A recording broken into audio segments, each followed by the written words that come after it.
Hey everybody, welcome to this week's live stream. Hope everybody's doing great today. So we are going to be turning up the 3D printed Wild Thing pen today on the lathe. Should be kind of fun. So let's switch to the overhead cam real quick. I'll show you guys a little closer picture of these cool blanks.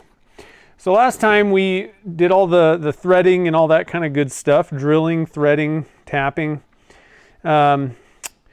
And so we got this one's a little bit tight. I think this mandrel is a little bit messed up and I can't get it's really weird. I mean, I guess I get it, but the diameter of this part of the shank is like the same diameter as the thread, so I can't get a die to chase these threads on here, so whatever.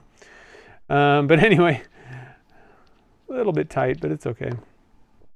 So here's our parts. We have our section that threads into the body, and that's looking pretty good. And somehow I managed to, without even trying, I think I got the lines, the wavy lines, pretty matched up on this.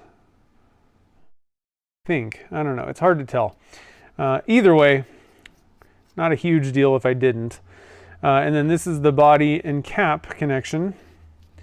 And we did go through and I tried to line up the lines. Now this is a triple start thread, so you know, one of the positions it should be pretty close. If it's not perfect, whatever. I think it'll still look pretty cool. I think it'll be a pretty cool looking pen. So that's what we're going to do today. We're going to try and get all these things turned up. Most of this stuff goes actually fairly quick. There's not like a lot of material to take off. This was cast in a PVC pipe, so it's a little bit wider diameter than if I cast in my, you know, just like a regular color swirl type blank in my Gatling molds. These are actually like 3/4 inch dead on. PVC pipes are more like 0.82 versus 0.75. So a little bit more material. It's not a big deal. So let's see here. Mike's on the road going to a hockey game. That's cool. And we got Kim and Mark and Vinny's here and Paul and Mark Ellis. Nice. And Mike Doyle. Sweet. So yeah, I was kind of ready. So I thought let's, you know, usually I'm running late, but today I'm on time and actually a little bit early. So I figured let's get things fired up. So in other news, before we begin turning, I replaced, so I don't know if anybody's interested in the 3D printing stuff, or if you looked at those videos that I mentioned before. Let me get some materials to share. So I set up this filter system, which has a pump, and this is for. Let me get a drink. Throat's dry already.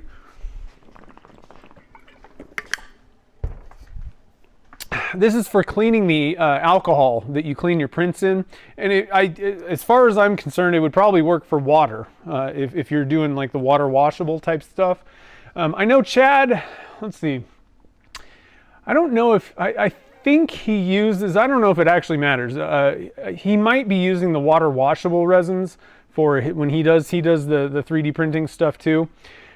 He might be using that, but I think I think that stuff came out after he started, and I'm pretty sure that he just basically uses an ultrasonic cleaner with water and like simple green mixture. I tried that. I didn't love it personally. The problem with water and even like a cleaner like that is it's really not going to, most likely not going to like break down the resin. And so I find that alcohol just works a little bit faster. It just kind of like actually breaks it down. It's a solvent for the resin. But either way, depending on whatever you're using, this filter system should work. And basically you're running it through, you're pumping it out of your, whatever bucket you're using to wash, whether it's one of those wash and cure stations or, whatever, pumps it out and then runs it through those filters that would be like on a whole house filter, water filter system. And so these are the filters, and they have like housings that these things go in. And it's a 2 filter system. Technically you could run more filters if you really wanted to, but I'm using a 1 micron and a 0.5 micron filter. So it runs through the 1 micron first, then the half micron, and then it spits it back into your bucket.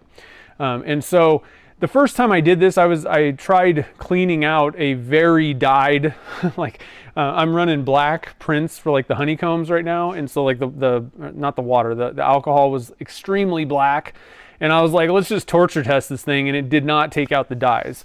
It may have been cleaning out resin, maybe, I don't know. You can't really tell at that point. It was still pretty black though. And then I was reading comments in those videos, and somebody mentioned that maybe activated charcoal filter could maybe take the dyes out as well. So I thought, okay, let's order one. So I ordered a half micron and a micron of this, and I set up the original test. I set up the half and the 1 micron with the charcoal activated whatever carbon filter, and within like a minute and a half, the alcohol was dead clear. And I was like, whoa, okay, so this works.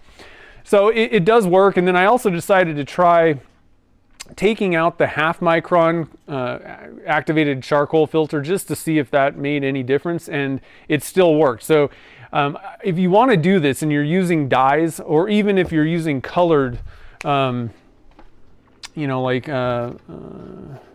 white, if you got like dyes, even if you're just using the dyed resins where they're white or red, that stuff's going to have dye in it, and it's going to turn your water or alcohol some color, after you've washed a few prints.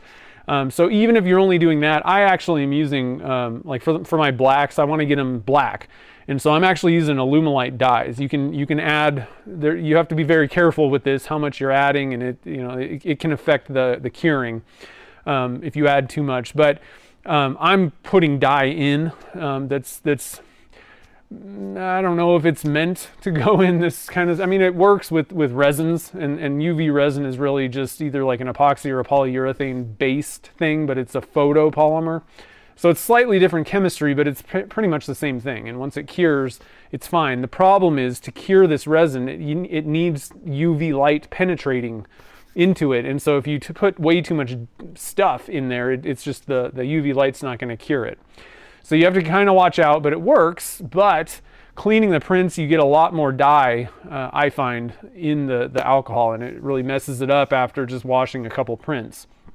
So this system works. I will say that you need to watch out. The filter housings themselves may not be particularly resistant to isopropyl alcohol or like solvents like that. Water, that's fine. It doesn't matter which housing you get. But I was reading again comments in those other guys' videos that I got this idea from, and some of the people were like, yeah, that plastic is probably just going to break down with the alcohol eventually, and so you could end up having a big leak. So just watch out if you're going to like set this up. It's a messy process setting it up and running it. Sometimes you get kind of alcohol everywhere. Really watch the VOCs. I actually have a VOC like monitor type of a doohickey, and I gotta be honest, if you're doing work with epoxy and other solvents and things, and even with dust particles, I bought this little guy. The brand is Atmo Tube. I'm not necessarily saying, I don't know, this thing seems to work okay. I don't know, whatever. There's a lot of different brands out there. I just saw this, it was relatively cheap. I think this was maybe like $100, and it hooks to an app, and it will monitor the air quality in your shop or anywhere in your house, wherever you're at, wherever you take this thing. It's very eye-opening if you do get one of these things that monitors the VOC levels in your shop. Just watch out, because all of these things, there's a reason why they talk about being in a well-ventilated area or wearing a respirator. It's because, these things increase the VOC levels in your shop. And when I was setting this up, I was like dumping alcohol, and actually I had a few. One time I didn't screw the filter housing all the way, and I ran it, and it just dumped, a gallon of alcohol on the floor. And I'm like basically standing in a chemical spill, and I was monitoring the VOC levels, and they were off the chart according to this thing. So it might not be a bad thing to do, and it'll also show you like particulate matter, so like dust in your shop. It's a good idea to look at that and see, you know, while you're turning, what are these levels doing? And there's like I said, lots of different options out there. Realistically, what I would rather have, this requires an app. I mean, I can't get any information off of this little doohickey, and that's all it came with. And I'm pretty sure that there's it's almost like those little weather stations where it's like showing you, you can like see the screen on the thing that's collecting, you know, doing the testing. I would say that's probably better. It may be more expensive to do something like that, but it's not a bad idea for you guys. So I just wanted to kind of mention that. It's something to think about, because, you know, if you're constantly breathing VOCs, that's not good, obviously. So just be careful. But the nice thing is, once I kind of cleaned everything up and got everything back in, my levels were fine in the shop. So let's see here. Is there any questions or let's see here. Mark's gonna watch later. Nice.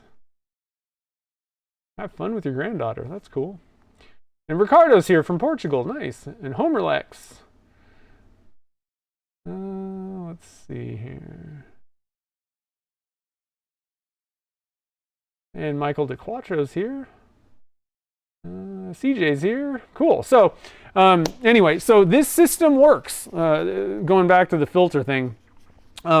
What I would really like to do, and maybe some of you guys know, I'm not a plumbing expert. I'm not even going to put the word expert with that. I don't know anything about plumbing. Two things. Make sure, one thing happened also, I didn't tighten the hose. Make sure you're using hose clamps to tighten these things. And I didn't have a hose clamp super tight, and it blew off the, it's been a mess. So I want to warn you, if you're doing this in a place where you don't want alcohol running all over the place if things go wrong, make sure, just watch out. It can be messy setting this up. One thing that I did was I also put like a bucket underneath my filter housings just in case they do leak. Oh, and going back to the housings themselves, one of the guys used a blue, so like the older video, the first one, the guy that came up with this, that has a video, he used a blue filter housing. The other guy, I've only seen 2 videos of somebody showing you how to do this. He used a clear one. I would definitely not go with the clear, even though that makes perfect sense. It'd be nice to see what's going on with your filters, but I'm pretty sure that type of plastic is pretty much guaranteed to crack or degrade with isopropyl alcohol. With water, you don't have to worry about this stuff so much. I guess the resins maybe could eat at it or something like that. But what I did a little research, and I actually found a filter housing. So that's the thing that holds these filters. It's like a big canister thing that screws on.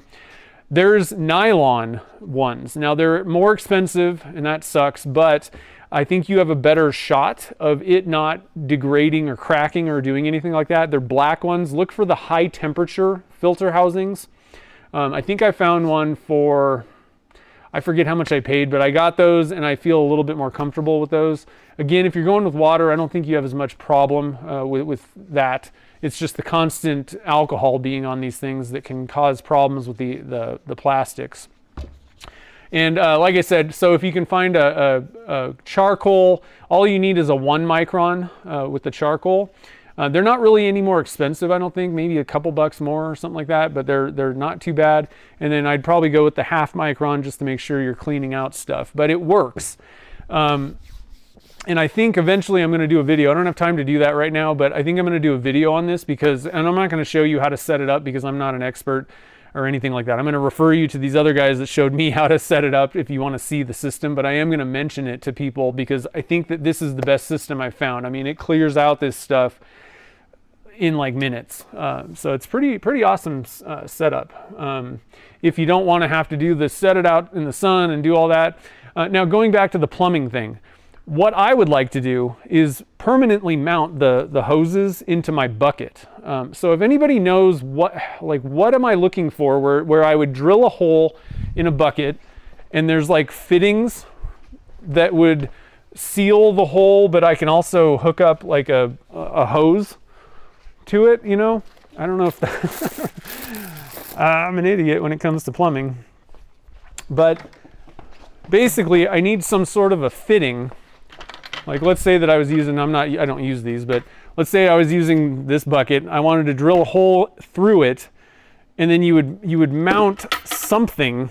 I know there's these things, I just have no clue what they're called or whatever, where you would connect two things, it would seal the hole, and you would have like a hose barb bib thing, whatever, that you can attach your leads to. That way you can just keep it hooked up to the bucket, but they're not like hoses hanging in. I'm using the Mercury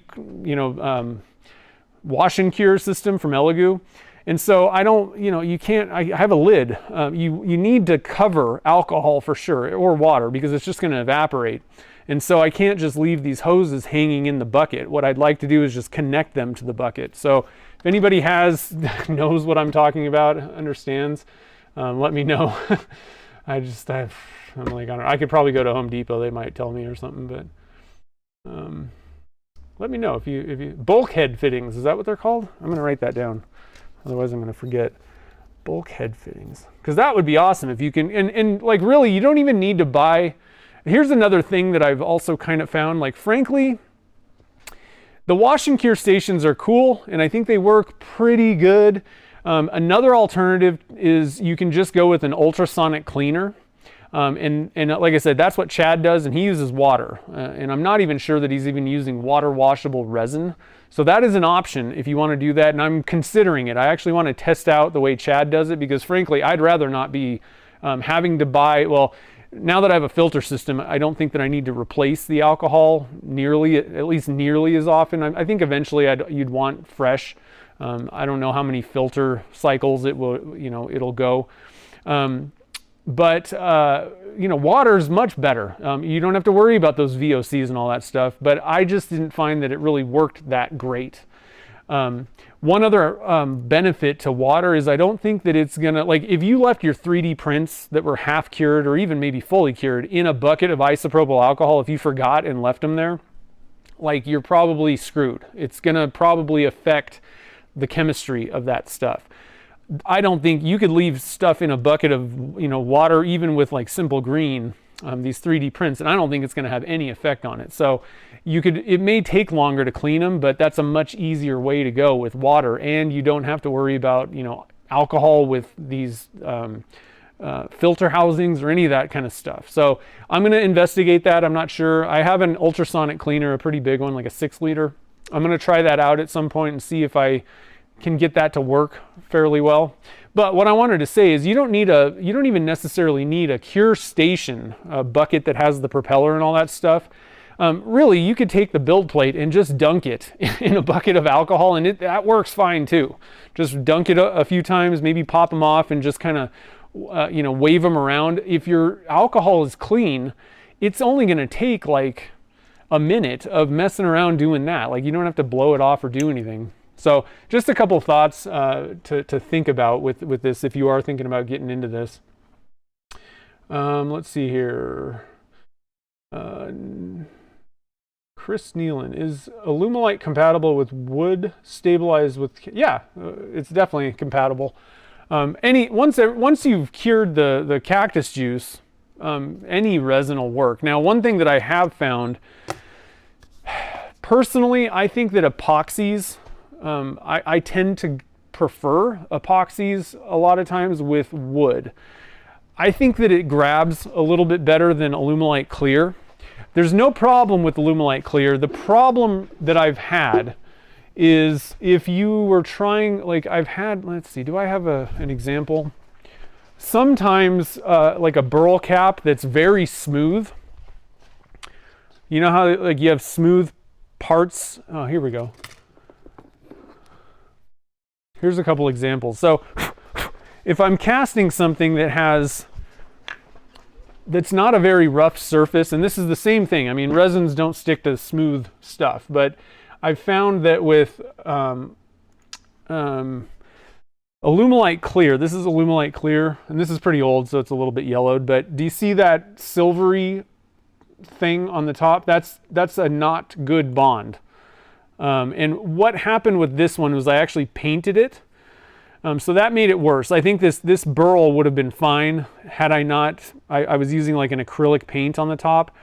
and it just didn't really bond that well. Same thing goes with this, but I've even had it with just stabilized wood, where it's just a very smooth, you know, piece of burl. I'm trying to see if I can find like a really good example of a burl that I would be like, yeah, that's probably not going to work.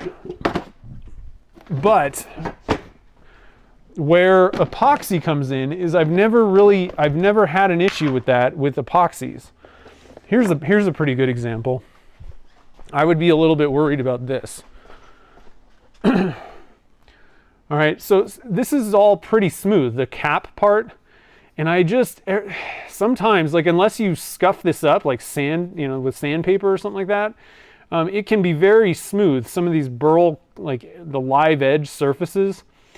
And in Alumilite Clear and Clear Slow, it's a urethane. The urethane resins don't tend to stick to that. And you can get those little shiny spots. So that's the only thing I will say, but in general, like I have no problem dumping, you know, cholla cactus stuff that's like, the surface is definitely rough, then there's absolutely no problem. It's basically made for that, you know, type of thing.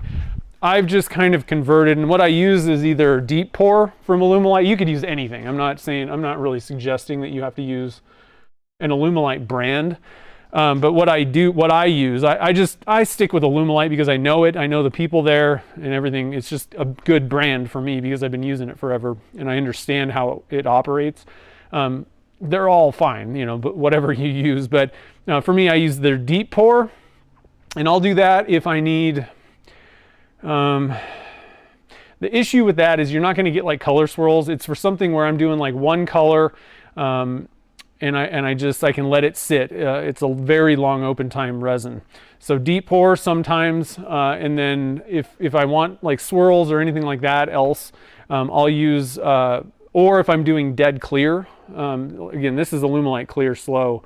But if I'm doing dead clear, I'm actually going to opt for the Amazing Clearcast Plus. That's the one that has a little bit extra UV inhibitor in it, and it's not gonna, there's no guarantee, well frankly it's gonna yellow eventually with enough UV exposure, but it should last longer than your, you know, polyurethanes, things that don't really have UV inhibitors in them. So that's kind of the way that I go, but that's only in the case of where I'm painting the burls and there's kind of a smooth surface, or the burl cap has smooth edges on it.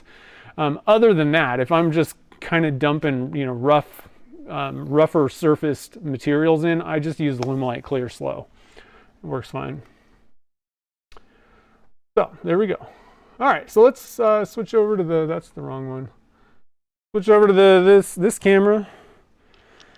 We'll get our little, so one thing before I go over there.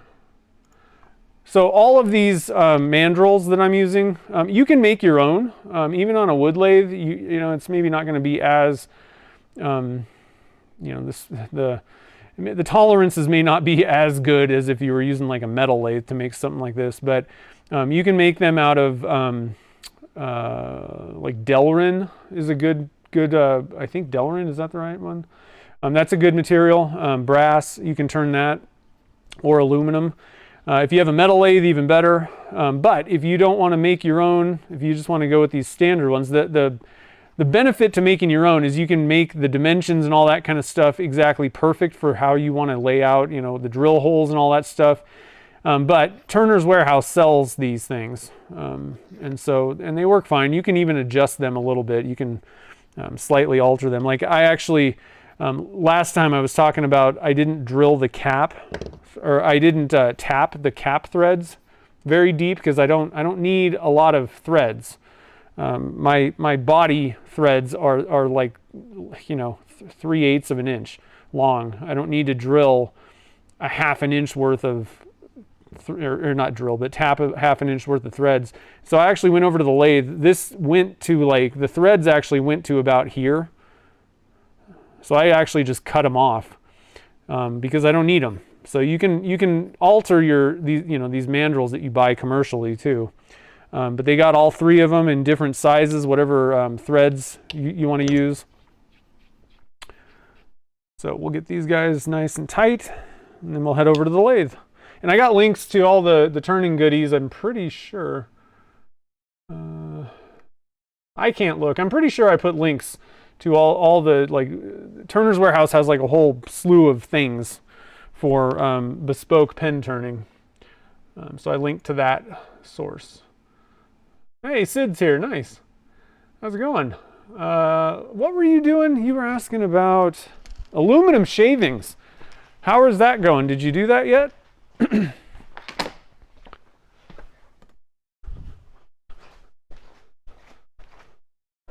Those are pretty cool. Depends on which shavings, because like you can get like the curly hue spiral ones. That's pretty cool. A lot of times that can be a little bit touch and go with how well the resin adheres to it. You gotta kind of watch out. And then there's just like the chips, and I've done that quite a few times.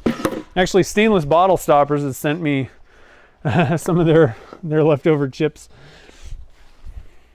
Not the stainless steel ones. I don't know what they make that's aluminum, but they add a few shavings here and there. All right, so are we on the right camera? Yep. Let's see which collet we got going here. I think I'm gonna go, I typically go for the body first. It doesn't matter, but that's just, I tend to lean towards turning the body shape first. And if you want a super snug fit, I think it's a 15, I can never read these. They have two numbers on them. I think it's a 15 millimeter for the, these are, let's see, what would you call this?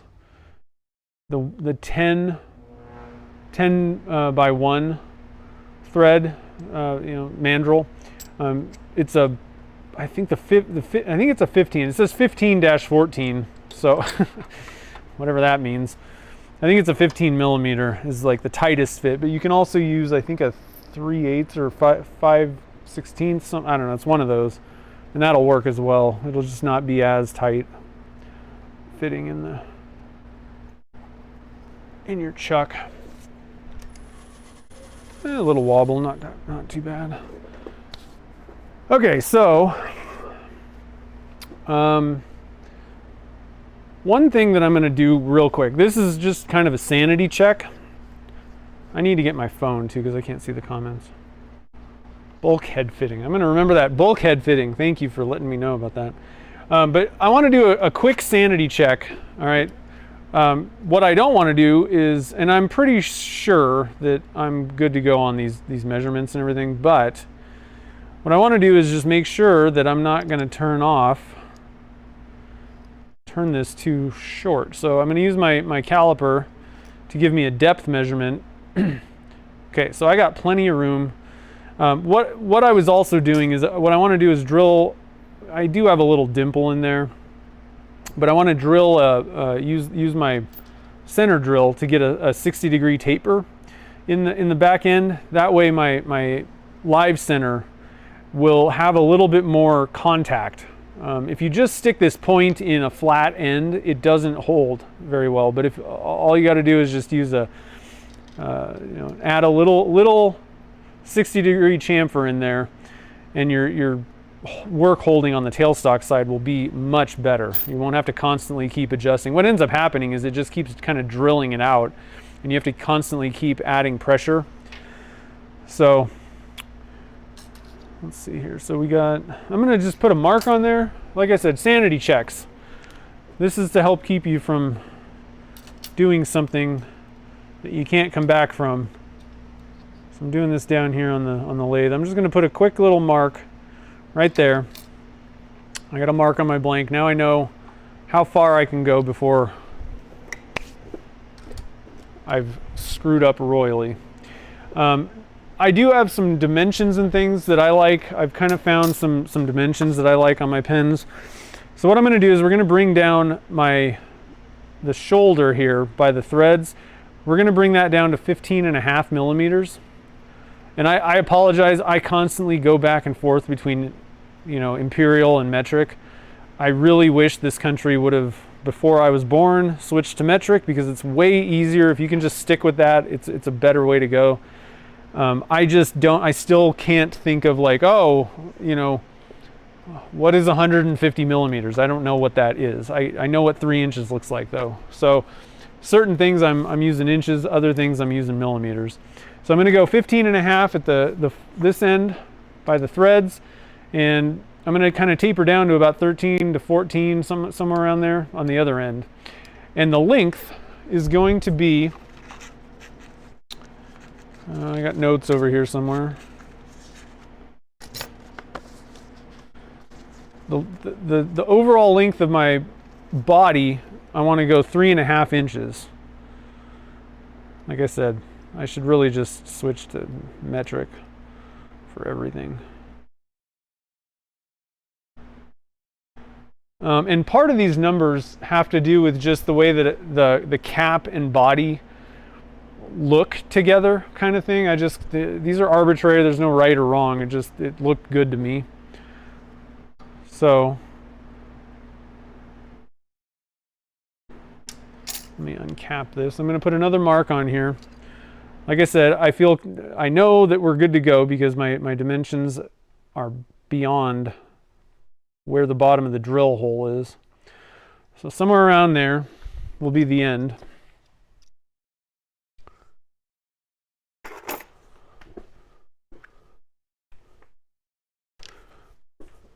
Now I've got a little dimple in the back of this thing. That was from the casting. I used the plugs from Turner's Warehouse. So I'm actually going to square this up first and get rid of that because it's a little wider than my than the hole that I want to put in there for the 60-degree chamfer. So hopefully I can kind of do that without too much problem. I don't know. This might be a dumb idea. I think I'm going to come in with the round tool.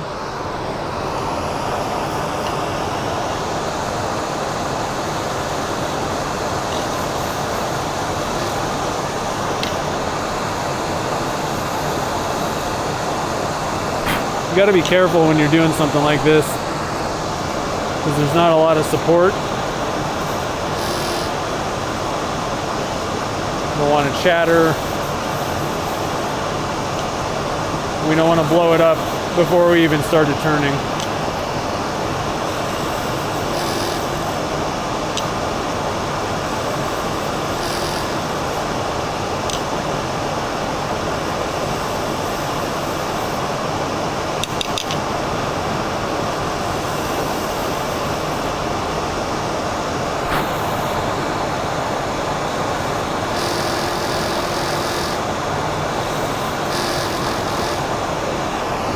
I'm going to call it good. I don't want to risk it too much further.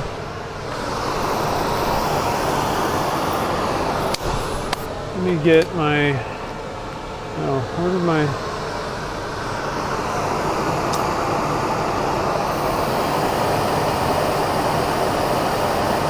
all right, we're good. I got to go get my phone too. I can't see comments.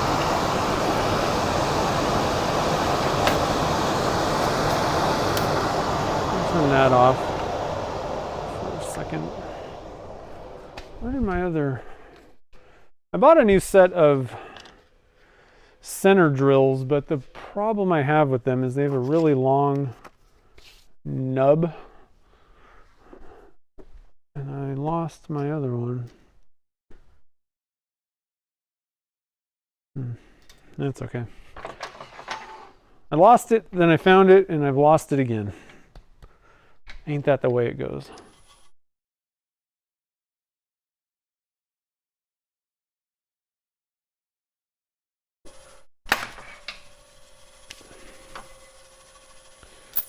Okay. So now we'll have pretty good, as good as we can get, tailstock support. Keep that thing nice and rigid. Let me go get my phone. Oh, it's in my pocket.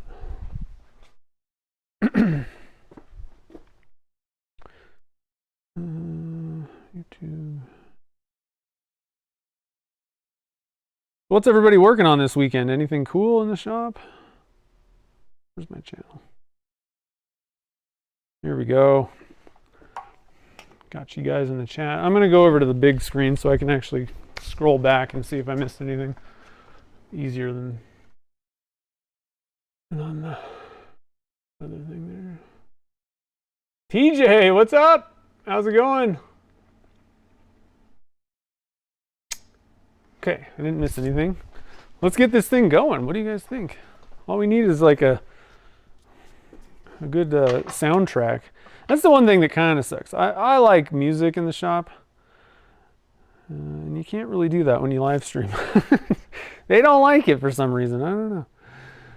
Using other people's stuff. Okay, so like I said, 15 millimeters or so. Basically what I want to do, I don't really like having a big shoulder by my threads. It's just a personal preference. I'd rather kind of keep that pretty close to the body, or like the threads for the cap on the body. So I have just a little bit of a relief. It's like a 1 millimeter step from the threads to the body, and then pretty much go fairly straight, and then just start tapering about halfway down. Something like that. I don't worry too much about the shapes. They're all kind of similar. Eventually I may get into it and really try and put my own mark on certain things, but definitely at the beginning here, like whatever, even the standard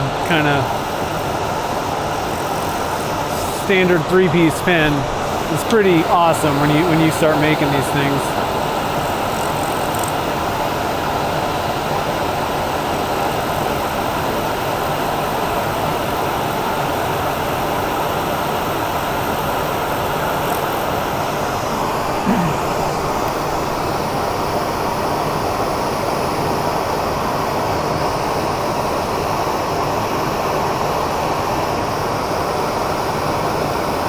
Locating fixture for the new laser. That's cool.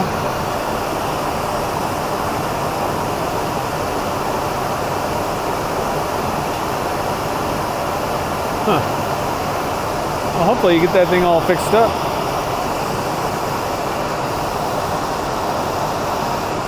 And Homerlex is playing with the 3D printing. Oh, you got the X1C. That's cool. I got my eye on that.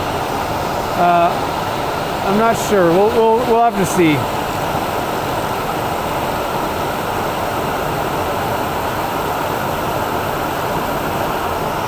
I decided to kind of take a little bit of a step back because I'm messing around with trying to dial in some things with the resin printing. And I tend to take on, like way too many things all at once.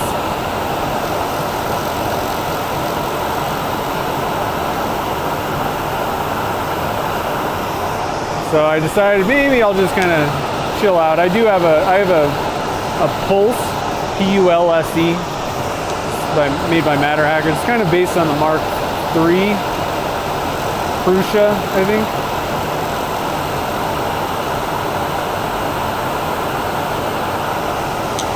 If I remember correctly, it's based on some Prusa design.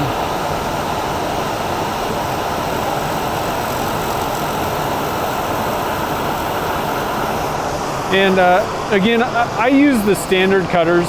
I don't use the negative rake. What I find with, the negative rake is what I pull out when I'm doing like a normal pen. That thing is glued onto the tube, right? There should be no flex, and they're also shorter blanks. But in this case, you got quite a bit of material that's not 100% supported. Really it's not like glued onto the mandrel I'm using. There's a little bit of wobble in play, and I just find that I get a better cut. I get a lot more chatter if I'm using the negative rakes on this type of thing. So either way they work, but these tend to give me just a little bit better result.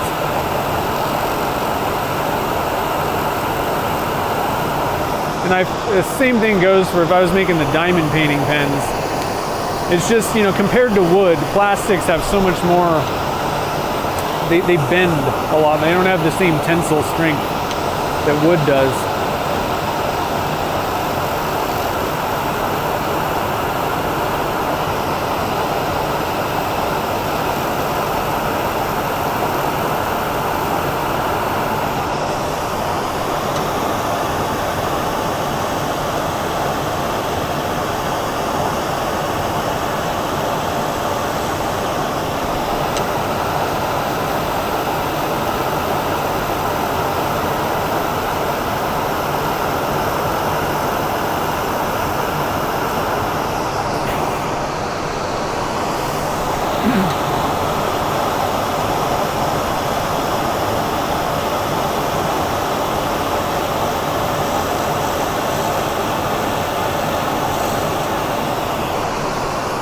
Alright, I want to stop. I haven't really looked at this thing yet.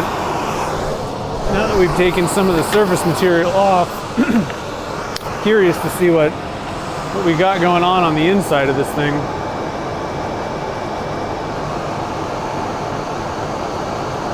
That's pretty cool. There's a lot more gold in this one on the inside than it looked on the outside. And there may actually just be kind of layers of different colors in here in between the 3D print waves. You just never know.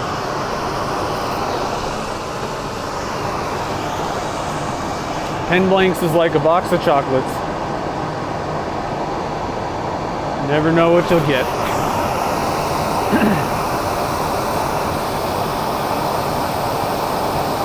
And Roy's making an oak biscuit barrel. That's cool. Wow.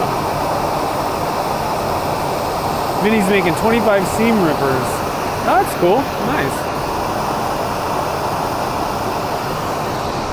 And Kim's working on them too. Cool.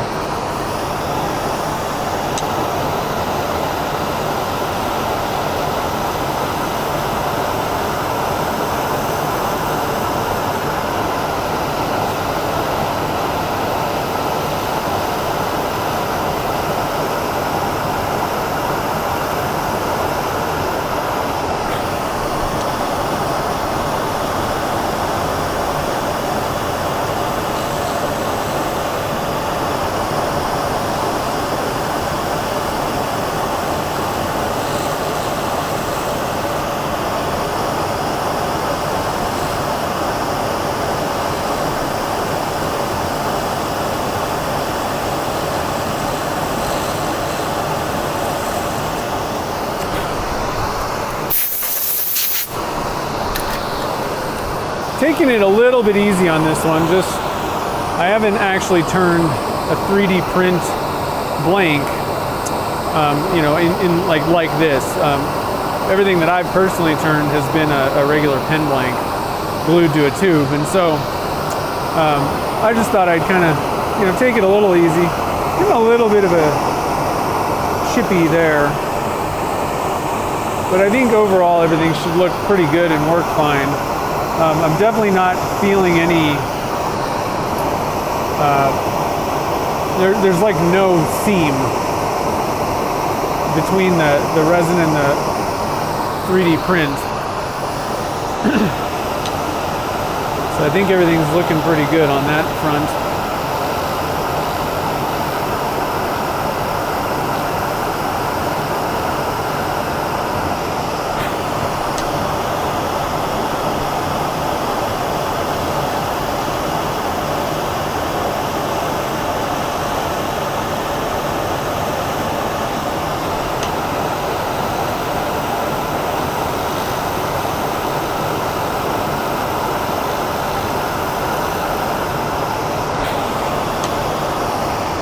Now, one thing to keep in mind, we're pretty much going to lose most of the green on the end of this thing, which kind of sucks. I didn't really think about that. I think I might have cut the blank a little different, but that's one thing to kind of keep in mind when you're making these bespoke blanks or bespoke, you know, pens.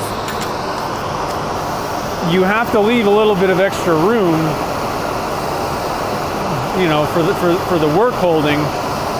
But you know, you may end up losing some of the color in your blank if you go too much. So you kind of need to think about that. What's going to be the end dimension? Where do these colors line up? And in some cases, you may just not be able to do what you wanted to do with it. Unless you know, got, I don't know, like glued extra material on the end or something, or, you know, one thing you can do, this is not something that I've done ever yet, but, you know, especially like on the cap, if you're gonna put, you know, if you do the clip, you actually end up cutting the blank. You know, you're gonna cut a little material off, and there's gonna be a little cap that you're gonna thread in, and that kind of holds your clip on. So you could kind of do something similar to that, where like on this blank, I could have maybe like hacked, you know, the blank a little shorter, but like added threads to one end, and maybe put like a black, you know, section at the bottom that threaded in, that it's, you know, not functional in any way, but there's different things you can do like that to kind of hack your way through the material.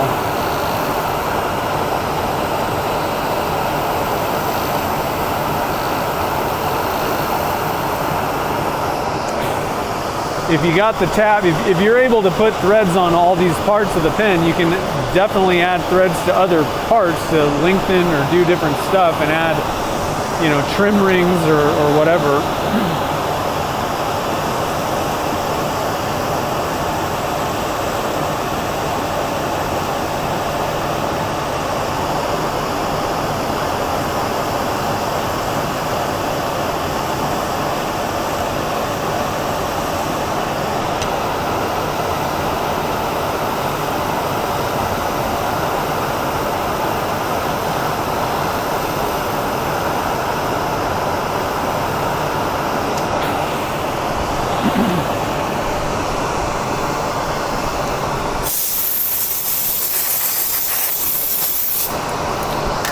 Hey Jay, welcome to the live stream. How's everything doing down in Prescott? Is that right? Prescott? Talked about this last time, Prescott.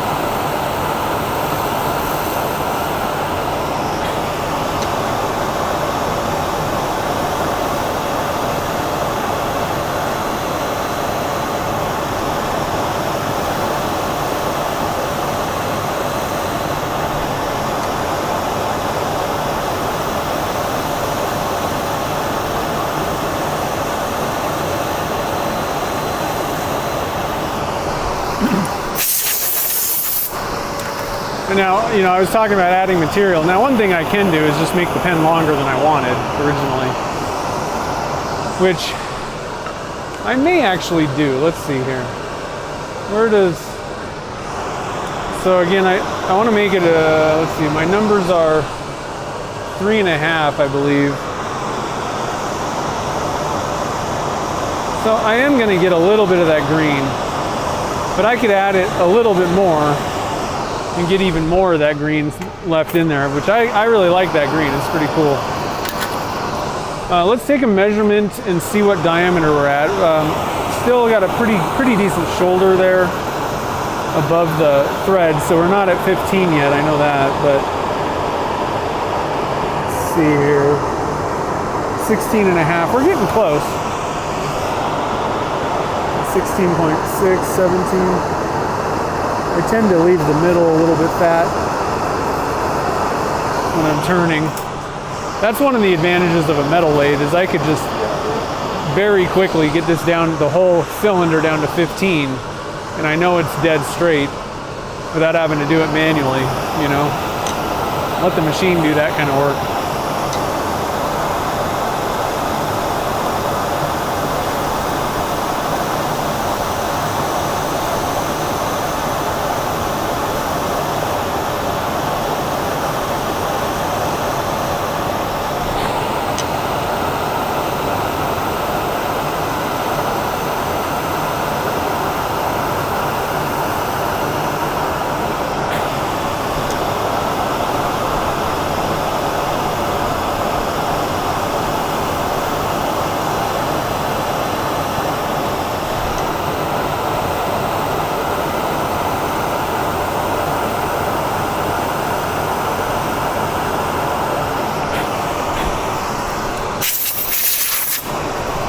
Yeah, I thought, yeah, that's what I thought. I was remembering the biscuit thing. Tresket.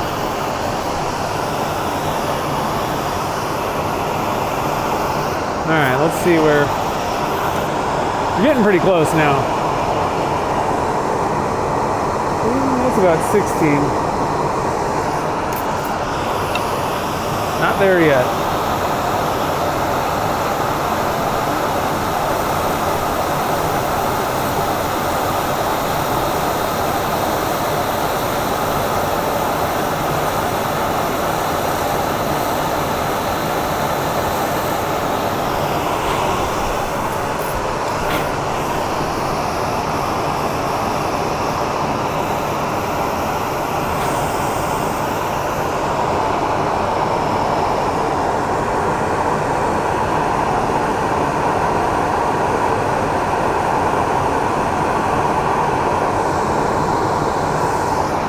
About 15 and a half down at the end.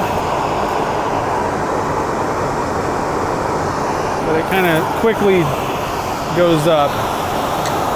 So we need to make a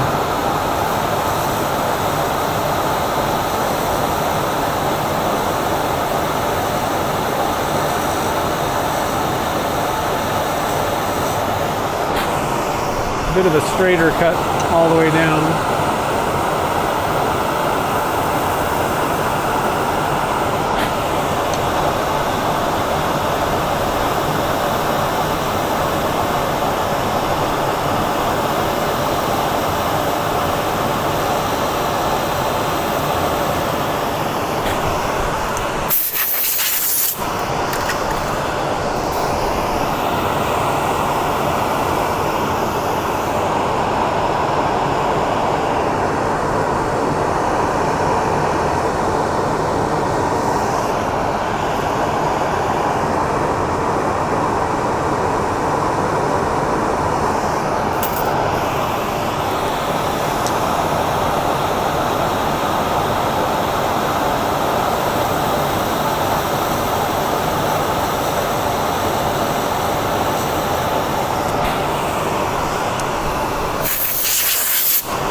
All right, it's looking pretty good.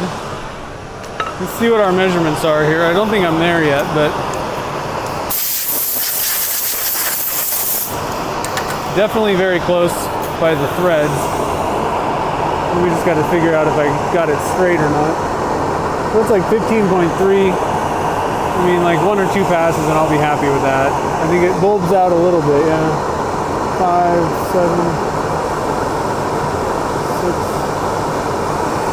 Still a little bit fat in the middle there.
Okay, let's see here.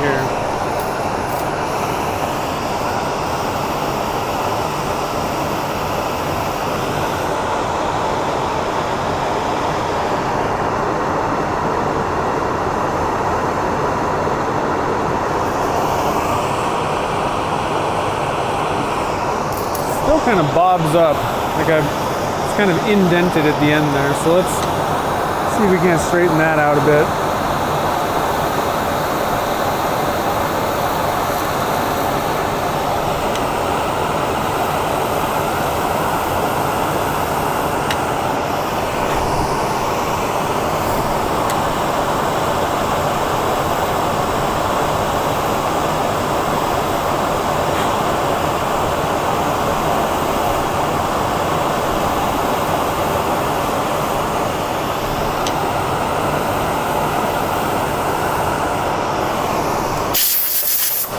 I think that's probably pretty good. It's not maybe dead on 15 millimeters or whatever, but it's pretty close, I think, at the end there. Just a little over 15. Still got kind of a bump. All right, a little bit more then.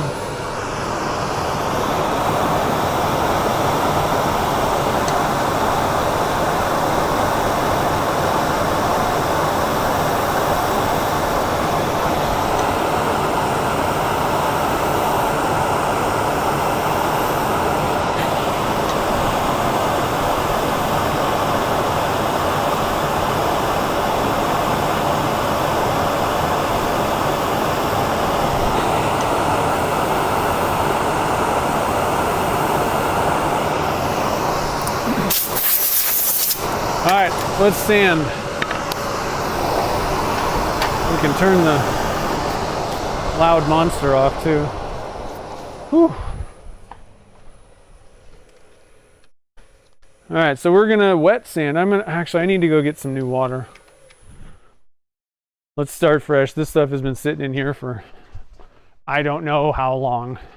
Over a week, that's for certain.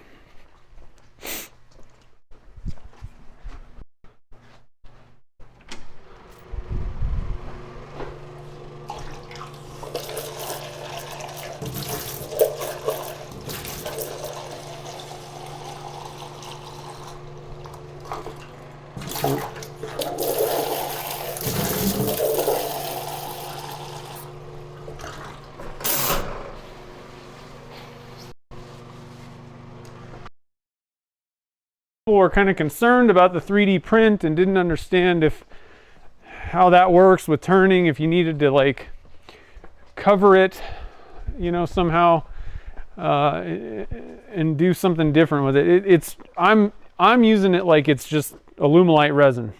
So I'm just going to sand it, polish it as if it were just like a color swirl, regular old Alumilite blank. You don't really need to do anything special. The only special thing I'm going to do is I'm going to get me some new sandpapers. Start fresh with everything. I don't know how long I've been using those things. So I'm going to start with 600. And I've been really I'm telling you, I'm converting. I've converted. I really think that this silicon carbide, it just does a little bit better job than Abranet. And I think it's just because there's more grit particles per square inch, whatever. It's a different type of sandpaper. It's not like the brand or there's something wrong with Abranet. It's just different. And I've been getting better results. It just sands a little bit better with this silicon carbide. So we're just going to keep doing it. And it seems it's quicker, frankly.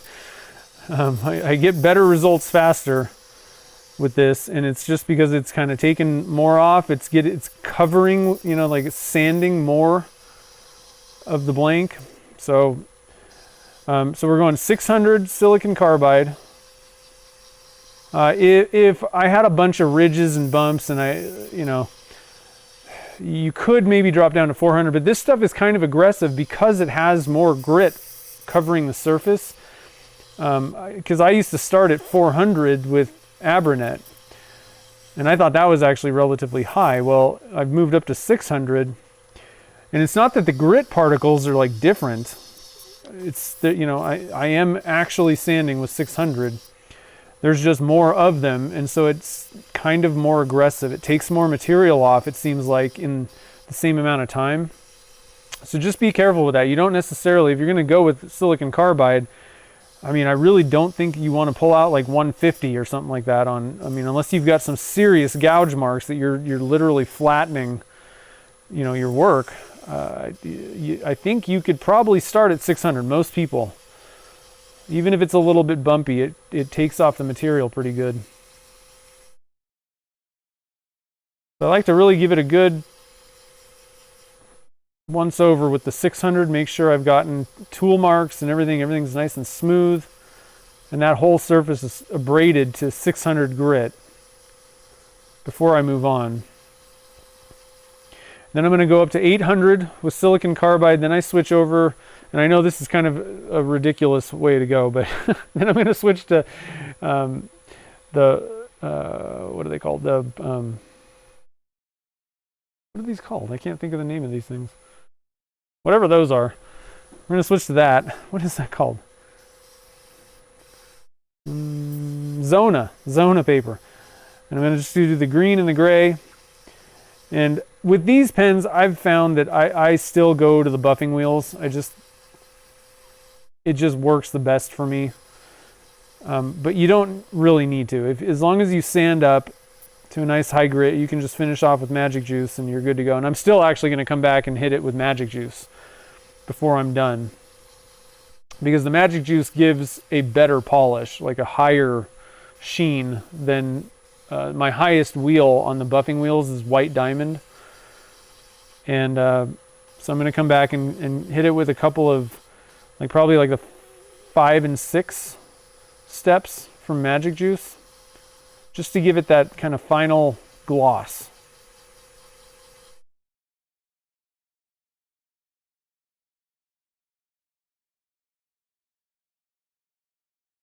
So I may have to do some of the polishing, depends, because I gotta, we can only go till 2.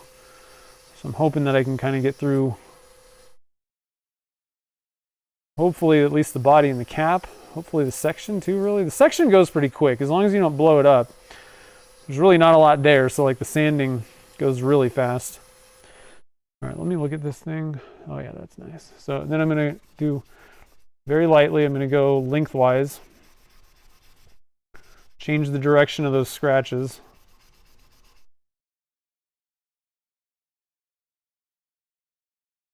Then we're going to go to 800. This one's going to go a lot faster. So I've already done all the work flattening. Now it's just a matter of taking out the scratches from the 600 and replacing them with 800.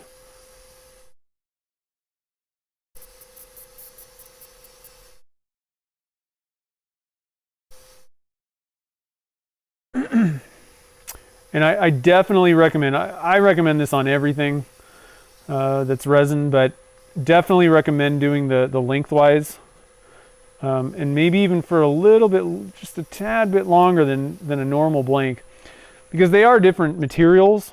You know, it's just not exactly the same specifications, the hardness, the, you know, whatever. There's a lot of specifications between Alumilite resin and the 3D print. And so if one of them is a little bit harder, you may end up kind of taking off one of the materials a little bit faster, and there may be kind of little dips and valleys here and there, you know. So it's a really good idea to give it a good manual kind of with the grain, and especially with the lines. So you can get that sandpaper kind of in between, just in case there's a slight dip on one of the materials.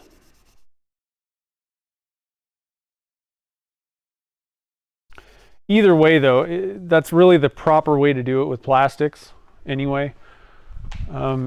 Because it's a solid surface, there's no break in the material. Like wood has a bunch of grain. So it's like kind of, I don't know how much, but I'm just gonna throw a number out there. It's like 50% air, kind of, you know, or whatever, 30%.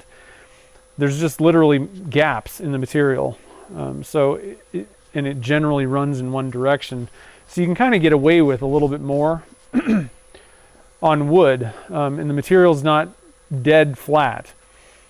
With plastics, it's a dead hard flat surface solid. And so if you're constantly just putting scratches in the same way, the grits may tend to kind of just follow the lines that you've already put in. So it's good to kind of cross hatch that. You're making sure that you've really abraded the entire surface like a grid instead of just like this. You know, if you can imagine that. You know, pretty much everybody recommends that. You know, like if you look at like the headlight polishing kits, they're going to always say to do that. So it's not just me kind of coming up with a theory. It's my theory is this. That's my opinionated theory of what's kind of going on. But experts will tell you to cross hatch plastic sanding. I've never seen anyone not recommend that.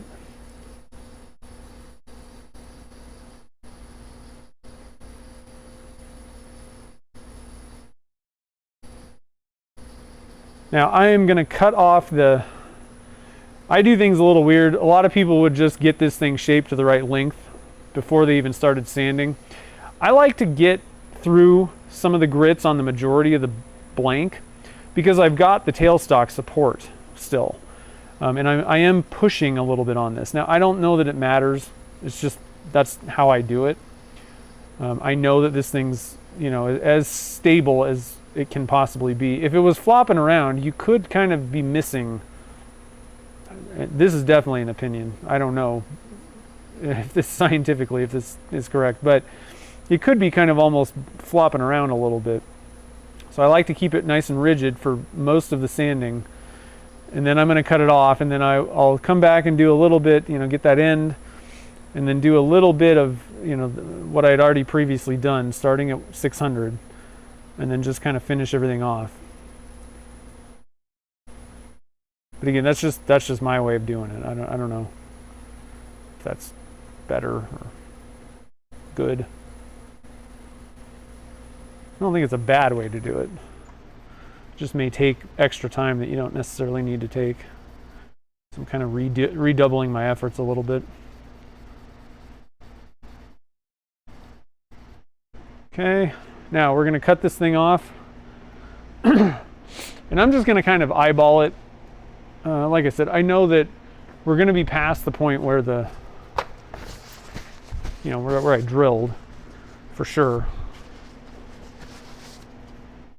But I'm going to go a little bit longer possibly than I normally would have, according to my numbers, just so I can make sure that I'm getting some of that green in there,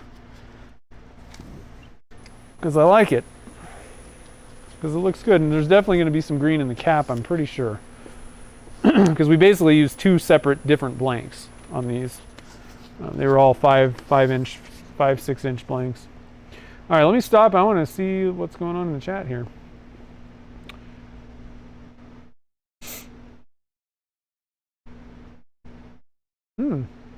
That's cool. That's smart, Mark. The plug, the 3D printed plug. Oh, so CJ was asking. Yeah, I don't do that. Like I said, that's just how I do it. Even if 99% of everyone else on the planet is like, that's dumb. You haven't convinced me yet. So that's just how I do it.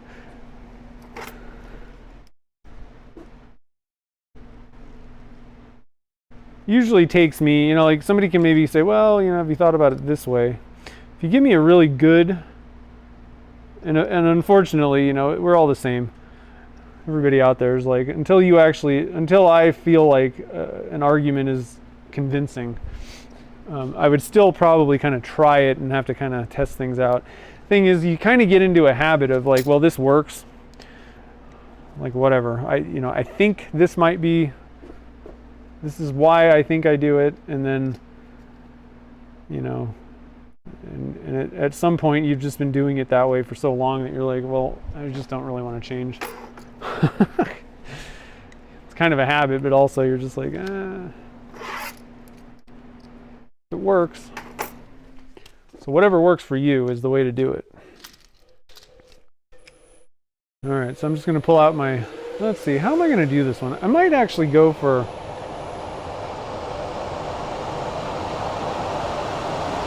we're just going to do it like I normally do. What I was thinking about doing was maybe going for like a rounded over, but I'd have to taper this more, I think. I usually do kind of a flat, like a little bit of an angle. I was thinking about maybe going for something like this, but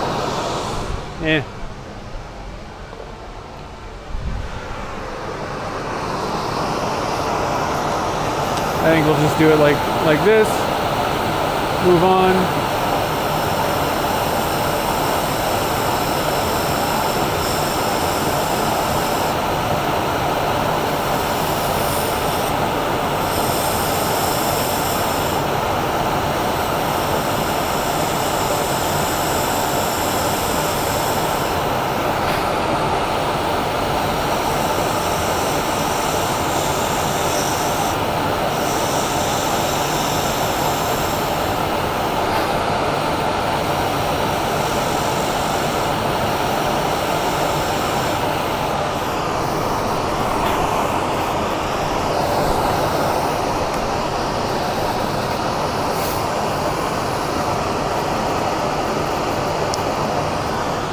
Pop it off, and then we'll switch back over to the round guy.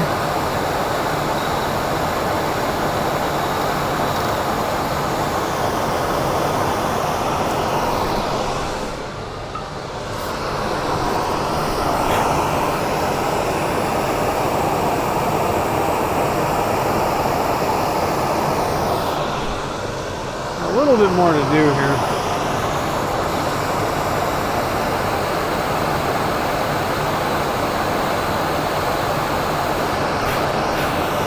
Camera's right in my way. I gotta move it real quick. This is one of those things where you need to have I'm basically blowing into the viewfinder on the camera, like the little flip out screen thing. But I need to blow the chips off.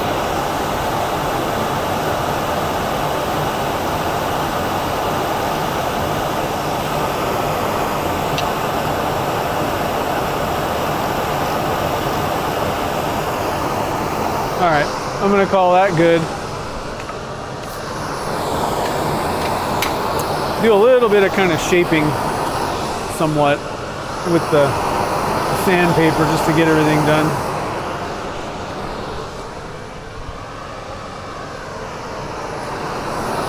And again, you know, you'll find that 600 silicon carbide, it'll take material off. You know, you don't have to be perfect. It'll get little nibs and, you know, the nubs off. It's gonna give me a little bit of a round over down here. But like I said, I just feel a little bit more comfortable when all I'm really doing is a very small amount of work and pressure. I mean, you can hold it and do all that. I'm not very good at it. So some of the things that I do are just because I'm not a particularly awesome turner. But like, you know, turning is really not my focus. Casting is my focus. So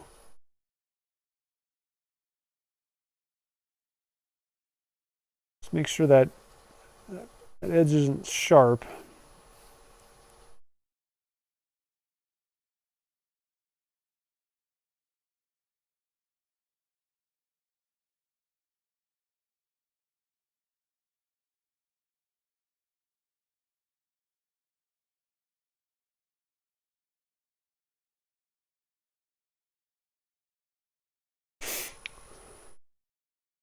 I'm like, I want to be as good as possible at resin casting and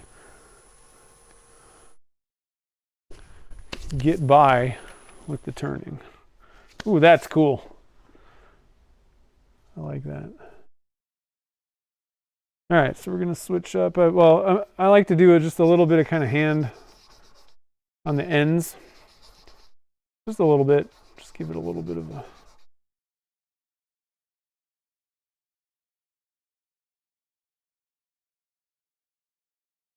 And I know, like I said, I'm regressing somewhat. I'm recovering stuff that I've already done.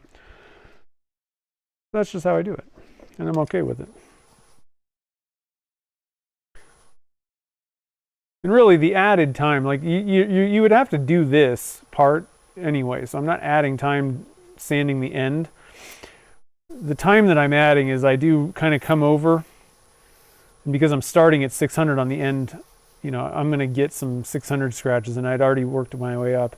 Usually I kind of forgot. Usually I just do 600 and 800 on the body, then switch. These are a little bit, the silicon carbide, like I said, it's such a densely packed paper that there's some resistance there. Whereas the Zona papers seem to be, they kind of almost glide over the resin. And that's why, you know, I kind of do this where keep the tailstock up for a couple grits and then for the majority of the pen, then part it off and then start kind of messing around with this. What am I doing? 800. Sorry. I had to think. It really doesn't take that long.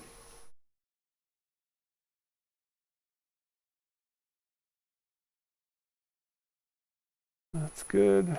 Do a little bit of manual.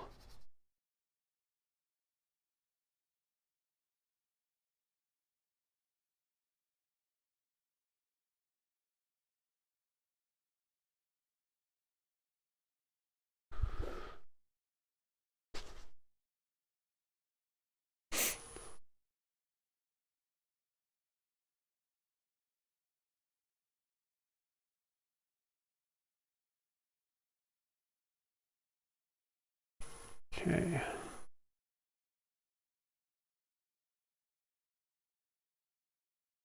This is the first step of the Zona papers. The green.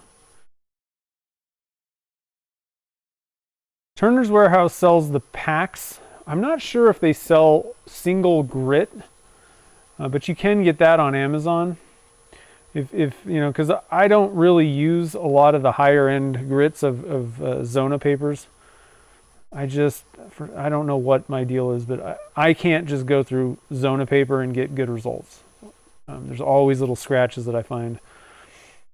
So I'd rather use Magic Juice for most things, and then buffing wheels for certain things. And I tend to still use the buffing wheels for these bespoke or kitless pens.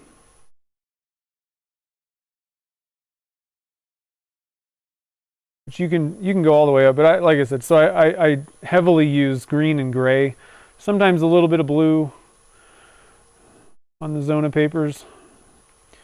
It would be a little redundant to use blue if I'm going to go over to the Tripoli buffing wheel. I don't really find the Tripoli is going to get out the gray scratches. I mean, really, you could probably skip the gray even. Kind of like for good measure. But I think blue is where I kind of draw the line. I don't really need that. I do like to go up to the blue if I'm going to use Magic Juice, though. And that's it, no buffing wheels. So you'll have to kind of figure out, you know, with a little bit of trial and error, like, you know, what is the best process? What grit levels do I need to, you know, skip to get the best results? All right, so we're all done with sanding on that. I'm going to put this aside. We're going to do the shaping, I think, for all of them first, then buffing for all of them.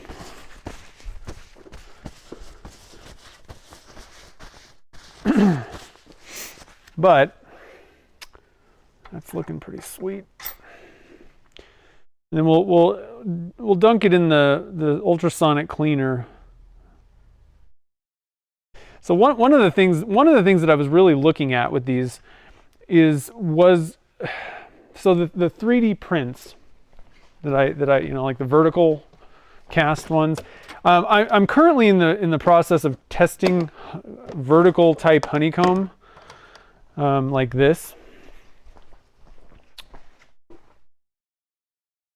And so far, I haven't gotten particularly good results. I know Mark over at Hobble Creek, he's got slightly different honeycomb ones, and I think he's selling his 3D prints, the files now. But what he does, oh my God, my blank's gonna fall off my lathe. My pen. It was like wobbling around and doing weird stuff.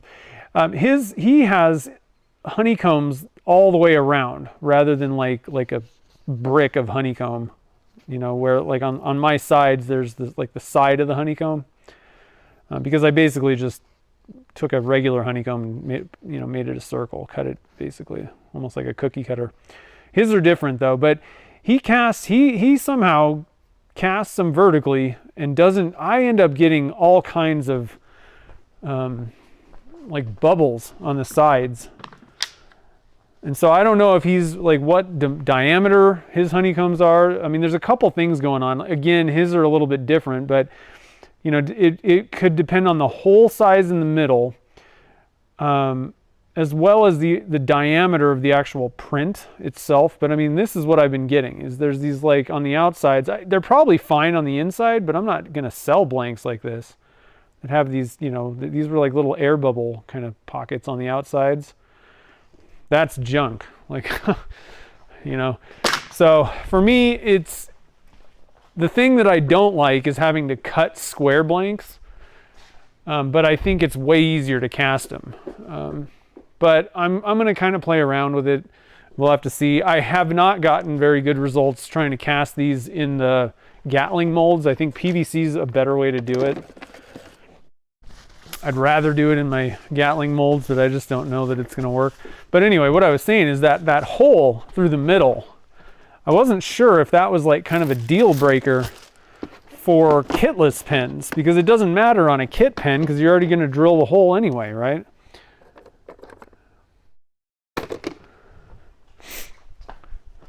Here's another example. I got these ones, the kind of spirals.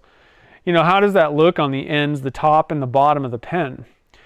But so far, at least with these wavy prints, I think it's perfectly fine. I think it's actually kind of cool looking. It's almost like a feature. Honeycomb, I don't know. That might be a little bit different if I can ever get one to work for a bespoke pen. I don't know. So I'm always testing and doing things. Anyway, we'll give you guys one more shot of this. There's a lot of gold in this. I was a little bit surprised by that. All right, so we're going to go for the cap next. That one's going to be an 18 millimeter, I believe. Is that the right one? Yeah, 18. Yep. 18 millimeter, not socket. I wanted to say socket. Socket to me. Nikki's here. Yeah, that was another thing. The finials just pop something else over it or add some material. But yeah, and Nikki made me some of the honeycombs that go all the way around, and I was having problems with those trying to cast them, and I just kind of gave up on them. Now I'm going back and I was thinking, well, I don't really want to copy Mark. He's already got those, and now I think he's selling the prints, or you know, the files themselves. So I don't really want to copy him, but I thought, well, okay, mine would be different if I'm going to do it where they're not surrounding, and I'm still having, I can't get these things to work. So I'm going to do one more round. I'm going to shrink the diameter just a little bit more, maybe even expand the hole in the middle, and just kind of see if that changes anything. But if I'm constantly getting blanks that have like these you know, pits in the sides, like I'm not selling that, you know. No thanks. Nobody. I wouldn't. I would have so many seconds or not usable ones that it really wouldn't be worth me doing. I'd waste so much resin. Okay, so the cap we're gonna go with, and I'm just gonna, so again, sanity check. I'm very certain that I'm not gonna, you know, cut this too short or whatever, but based on my dimensions. But I want to just go in, double check. Let's see, so that's about 2.14, and I go 2.5 usually for the caps. Oh, there isn't really any green in the top, huh? Of the cap. Oh well. Thought there was more green. Okay, so we got that. It was about, like I said, 2.14. I'm going to just look at this. We got plenty of room to put our center drill, to use the center drill to give us a 60-degree cone for the, or 60-degree hole for the tailstock live center to mount with properly. And then 2.5. The other thing that we need to look at is 2.5. Do as many sanity checks as you have to. More the merrier. The other thing is I'm gonna mark 2.5 on this guy because that's the length that I want. And again, we've already verified that that's plenty of length to cover up the drill holes. So that's about 2.5 right there. Now I need to come back. I'm going to take my center drill, and we got plenty of material to get, because again, there's a thing going in there. You don't want to go too far, but we got plenty of room to center drill this to get our good connection between the tailstock and the material.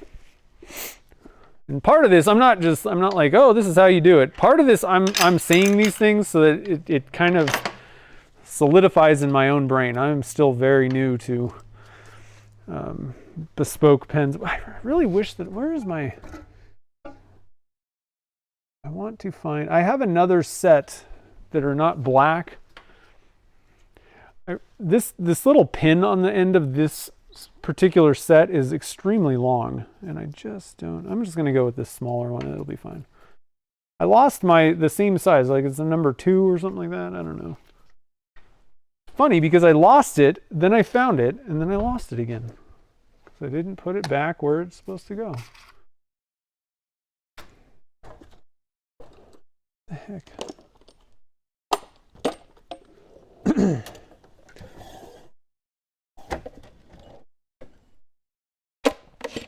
Probably in some random drawer that I just dropped it in.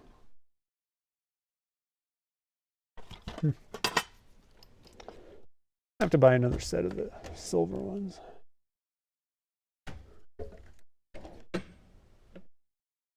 Okay, well, I don't know where it is.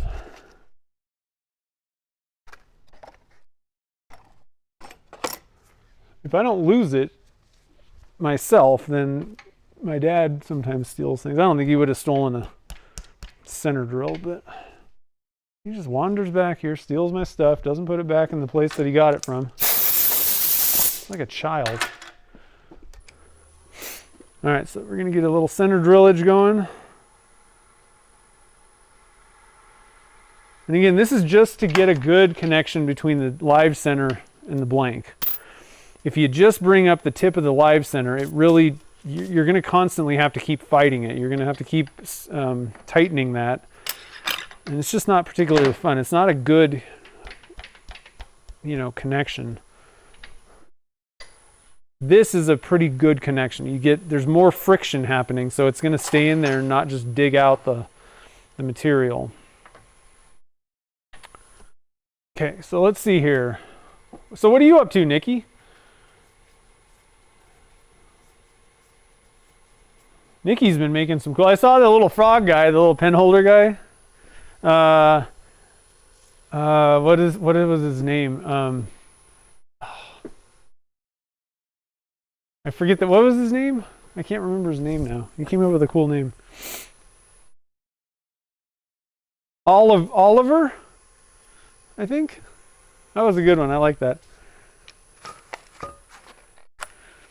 Okay, I think we're ready. Bring this thing up just a little bit to catch some more of them chips. Turn the dust collector on, and we are ready to rock.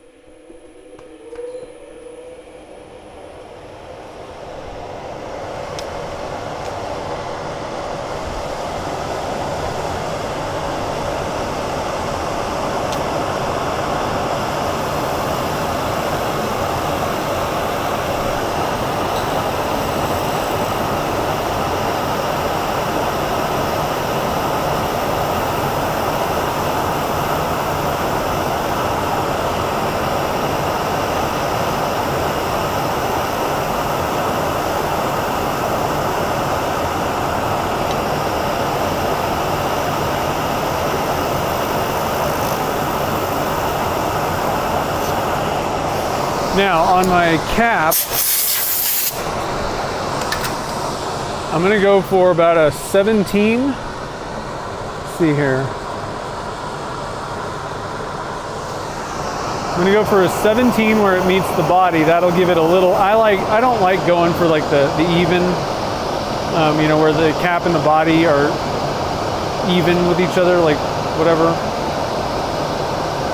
I like having a little bit of a gap. It just, my only issue is I made one like that. And I mean, it looks fine. Frankly, and this was actually the first pen that I made when I started doing this again, and it's cool.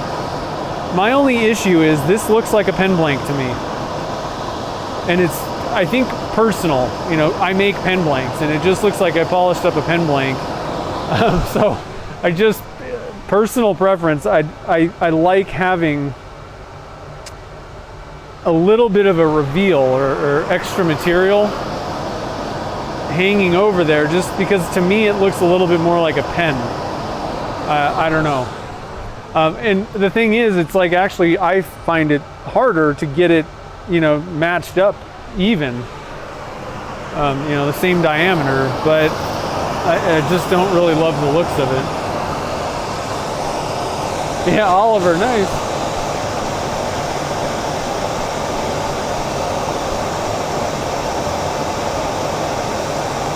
Designing volleyball champion medallions, that's cool.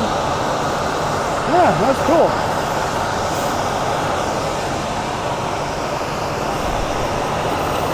And I don't want to waste a pair of gloves, so I'm just going to keep them on until I sand this.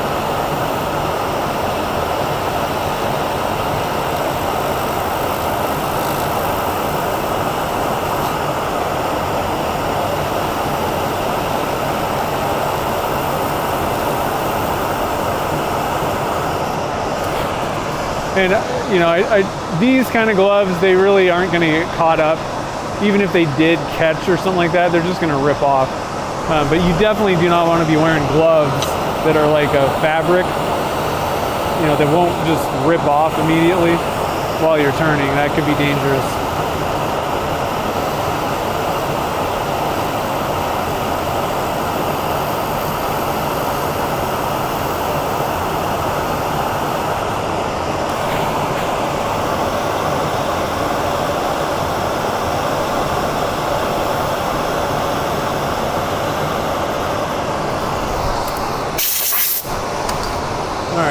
I'm just gonna double check, sanity check time.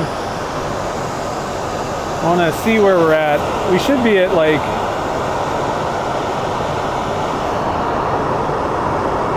yeah, we're like 18 and a half.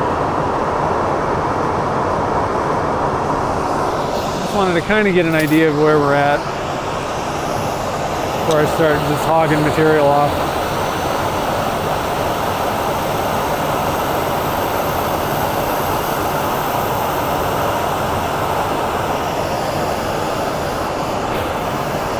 All right, so one thing I will say, whatever size this center drill is not working particularly awesome. It would have been better to go step up and get the next size up. Just because it's not, I'm just not getting it. I'm having to do the same thing that this thing stops connecting. It's kind of digging out the hole. So it's not a big deal. I just got to keep adjusting the tailstock in. But if you notice that your live center's not really rotating very fast again, give it a little, just a nudge in so that you're getting, as much support as you can on the back end.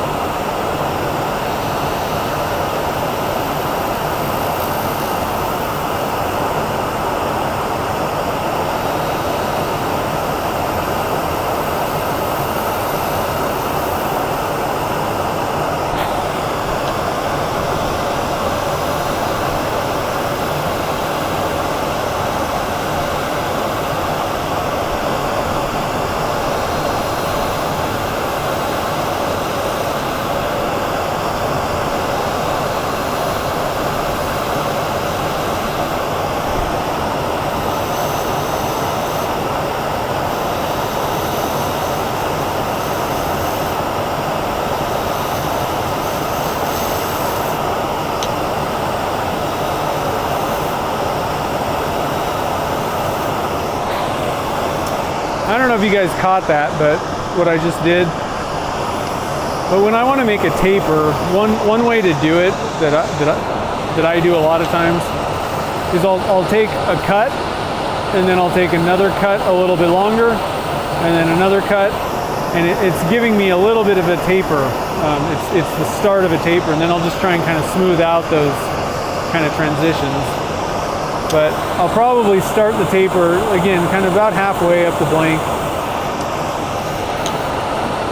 is where that'll start kind of going in.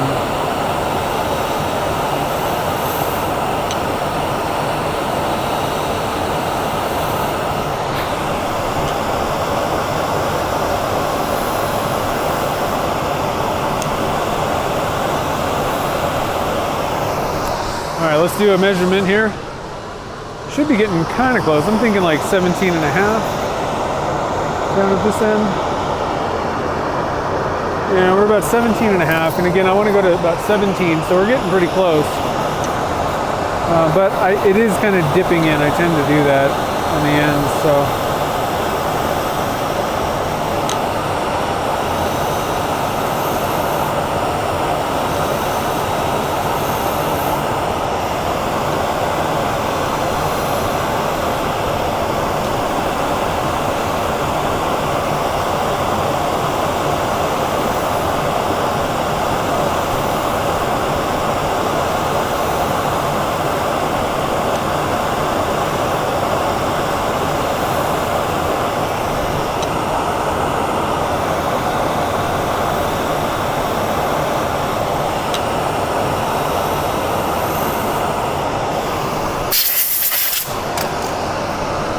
All right, let's take a couple measurements here. See what we got.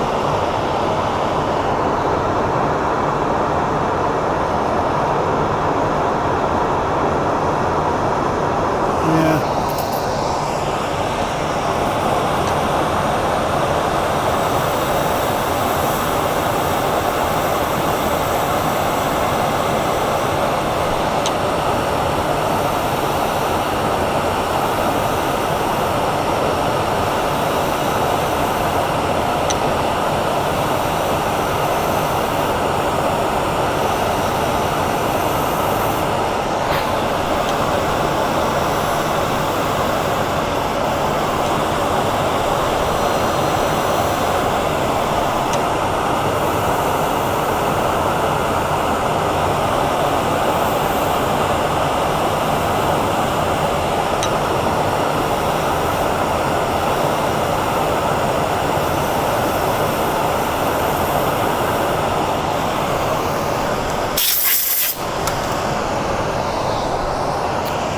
Okay, one more time. We're about 17 down there. It's kind of bulbing out again. Bulbing. Okay, so we're good at the end. I just need to get this thing straightened out.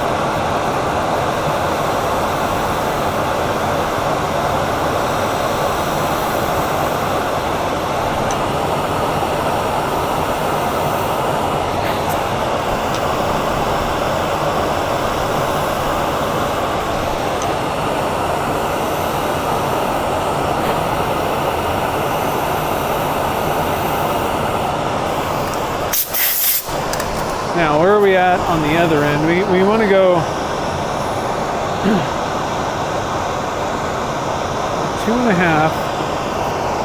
I'm going to put a mark on it real quick so I can see where see what's happening. I got to put the tool down here.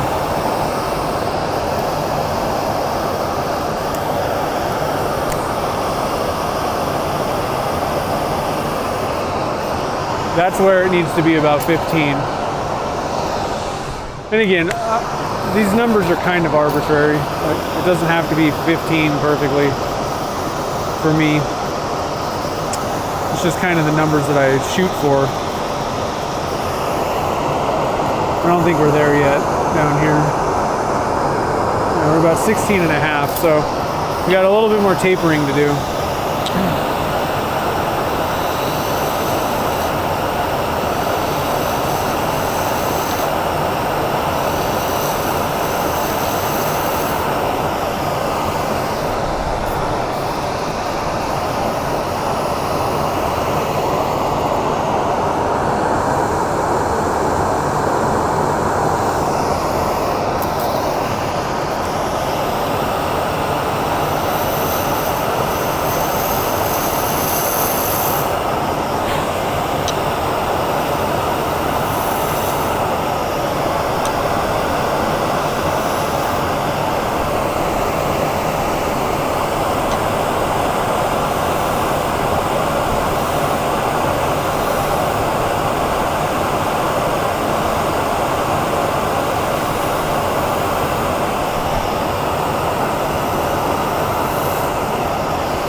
Okay. I think that looks pretty good, even whether or not we're at.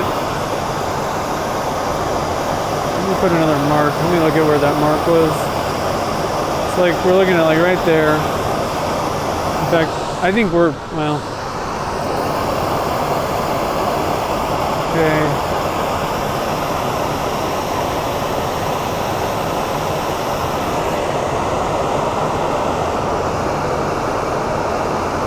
Yeah, it's about 15 and a half. I might take one more. I'm just going to smooth this out. I'm really not taking off a bunch of material.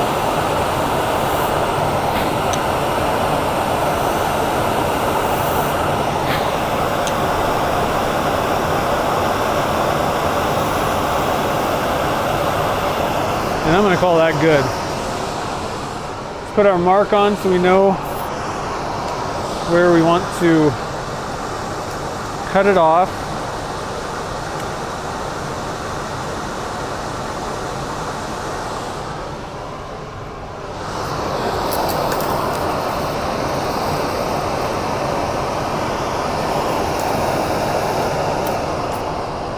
Well, actually, keep the dust collector on for just one more second.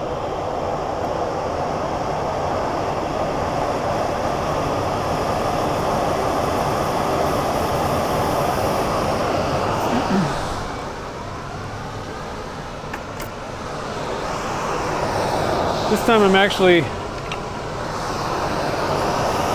to come in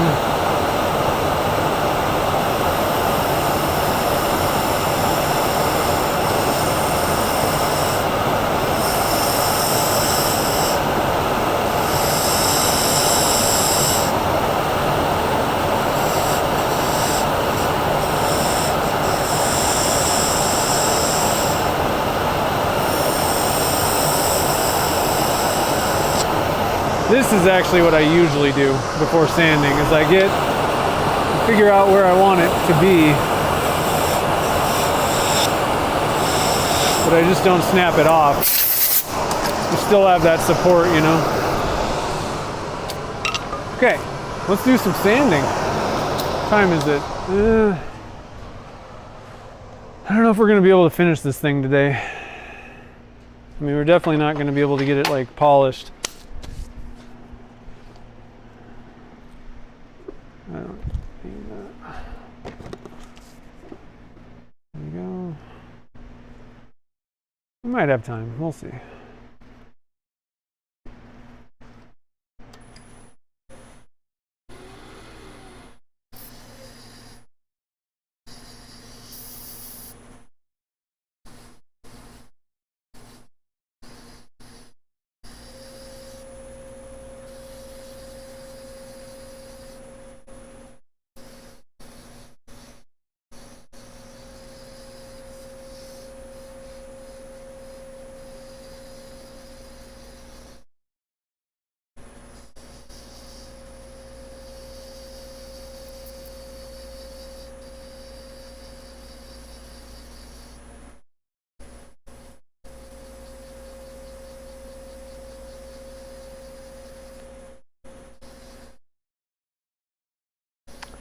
Now, one of the nice things about kitless pens is also compared, well, if you assemble a kit pen, you're going to have to disassemble it if you find scratches or something like that. So with the kitless pens, you basically just pop it back on the mandrel and you can go back and sand out anything that you need to sand, which is kind of nice. I think I can actually kind of speed up this sanding process a little bit right here. Get it most of the way, and if there's any blemishes or whatever, I can go back and resand it after the stream.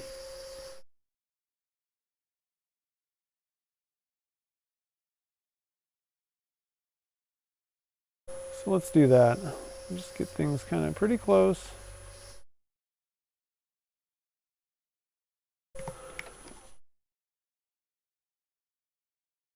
Yeah, a lot of gold. These blanks. A little bit disappointing. And probably, this blank is probably a little heavier with gold than some of the other ones, I would imagine too.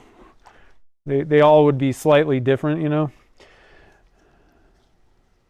This one might have just gotten a little extra dollop of gold. Still looks cool, but I was kind of hoping for some of those other colors. We put a lot of cool looking colors with purples and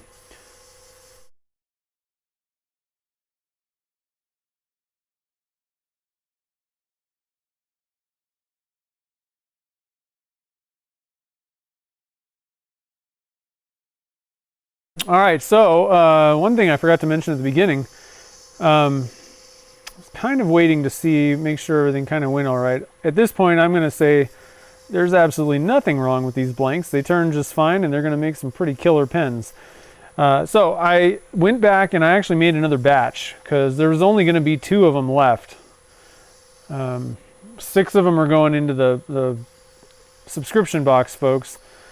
And then there was, you know, I used 2, and then there would only be 2 left. So there was a lot of people kind of asking about them on Instagram, and you know, I wanted to make sure that if anybody wanted to buy some, I'm not going to keep making them because they're kind of a tough one. And I'm out of prints at this point, but we do have 12. I made one more batch, so there's 12 available on my website. There's actually already a link in the description. And they are live right now. So if anybody wants to snag some of these blanks, they're there. They're ready to go. And I'm calling them Wild Thing or Wild Child. The blanks are called Wild Thing. This pen is going to be called Wild Child because it came from the blanks.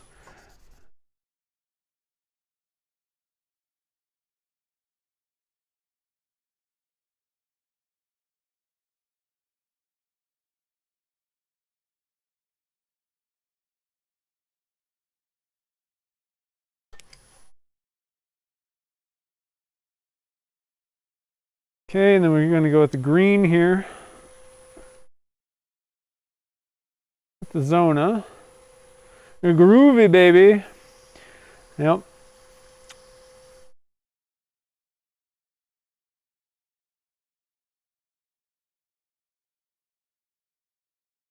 Yeah, I got some more. So, and I bought a new, I don't know if I think I mentioned it before. I bought a new resin 3D printer, which it's actually a good thing that I did. One thing I did not mention, totally had my vat fail. It wasn't a big mess. It was just probably like a little pinhole, but totally ruined my screen on my Mars 2 Pro. I do have another screen that I'm going to install on that, but so that one's down for the moment. But I bought a Mars 4 Ultra. I like a few of the features that has. So that's like their kind of flagship at this point. There's a Saturn that's got that's kind of a flagship. Is it maybe the Saturn 3 Ultra? Maybe that one's pretty good too. But I think as far as in terms of like the flagship, like for like the resolution, I think that the Mars 4 Ultra has the best resolution. It doesn't really matter for what we're doing. People get kind of bent out of shape about resolution and print quality. But if you're making a miniature, like if you're making a figurine, you want the best details possible. Like if you're making somebody's like face, you don't want a bunch of like layer lines and weirdness going on. But for what we're doing, it really doesn't matter because we're just going to cut it up and sand it anyway. But I really like the Mars 4 Ultra. It has a couple of things that really set it apart from the other Elegoo printers. It's got a 4-bolt print head. What do you call that? Bed thing where the print bed attaches. It's got 4 bolts to level it. Way better system, I think, than the 2 things on the ball head that all the other Elegoo printers have. So that's nice, and it also has, and this is a big debate in the resin 3D printing community for the people that are doing it for ultimate resolution. But it's got a different type of vat film. So, you know, where the resin goes. It's called ACF. I don't know what that means. but it's slightly different, and it's supposed to release 30% better than the NFEP, like the previous type of vat, that that clear plastic thing at the bottom of the vat. So for us, I think it's great because we don't really care that much about these resolution issues. Supposedly it can cause issues and degrade the resolution, the print quality. But we're talking like microscopic. You kind of need to get magnifying glasses out for the kind of resolution issues that it causes. Again, if you're making a face, and things need super high detail, that's one thing, but we're just making like straight lines and stuff. It really doesn't matter. So the ACF film, I think, is way better for doing this type of thing. I haven't really given it I haven't printed. I'm just doing the testing.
You guys still there? It looks like, I think it's okay. I don't know. I can't tell what's happening.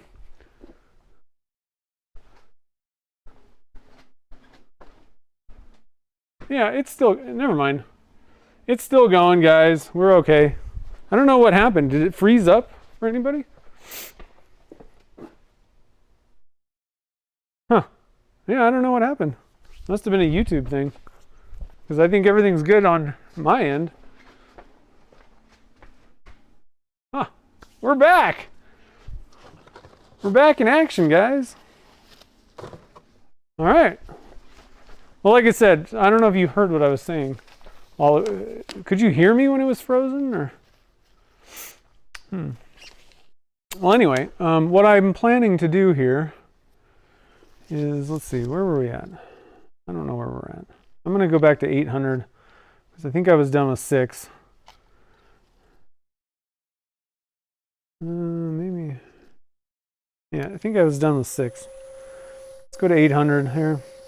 What I'm planning to do is we're gonna power through. I think I'm gonna try and get this section done quick. That's probably a really bad recipe. Out of all the parts that you want to do quick, the section is probably not the one to do quick. But we'll maybe build it. I don't know. It might work okay.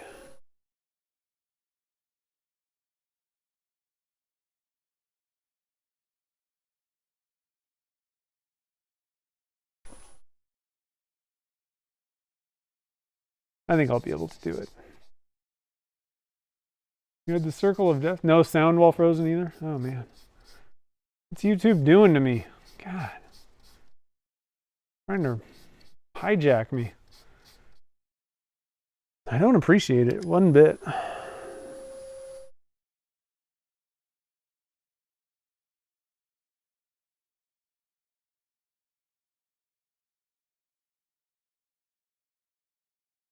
So, did you guys hear that the blanks are available? I don't know where it started cutting out. I wasn't really paying attention to the video. I was standing and talking.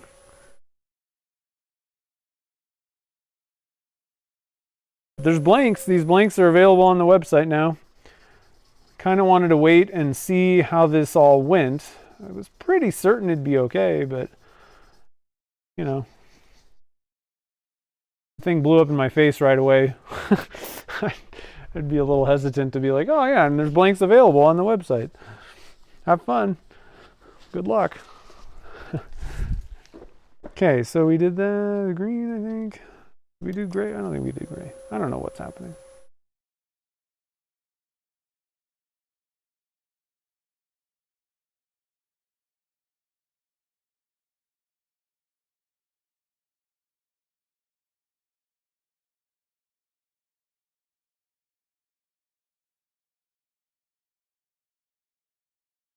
Solid finials. Yeah, you could go that way. Frankly, I think they look kind of cool. I was worried that, I don't know if you heard me talking about that. That was one of the issues that I was like, I don't know if bespoke pens are really the thing to do with these that have holes in them. But I mean, I don't know. I mean, it's personal preference. I think it's kind of cool looking. Doesn't bother me the slightest.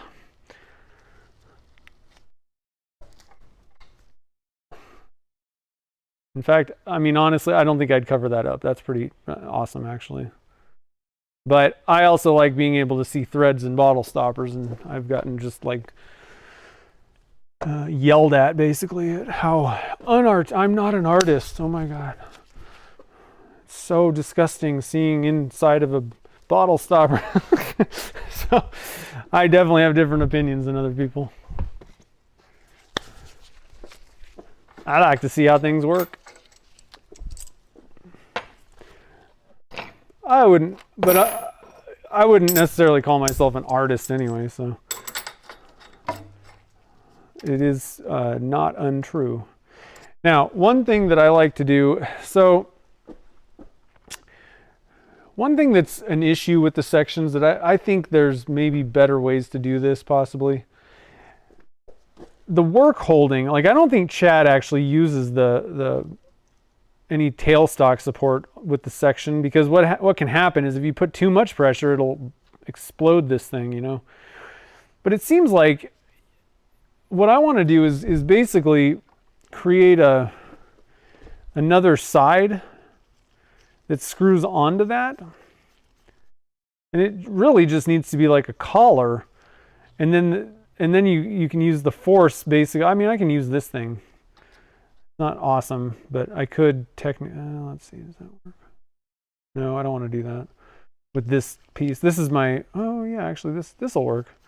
But that way you're kind of, this is way too long. It's really kind of ridiculous, but that way you're keeping, you're not putting, you know, that cone inside of a hole that can, you know, it's not going to break apart this much material.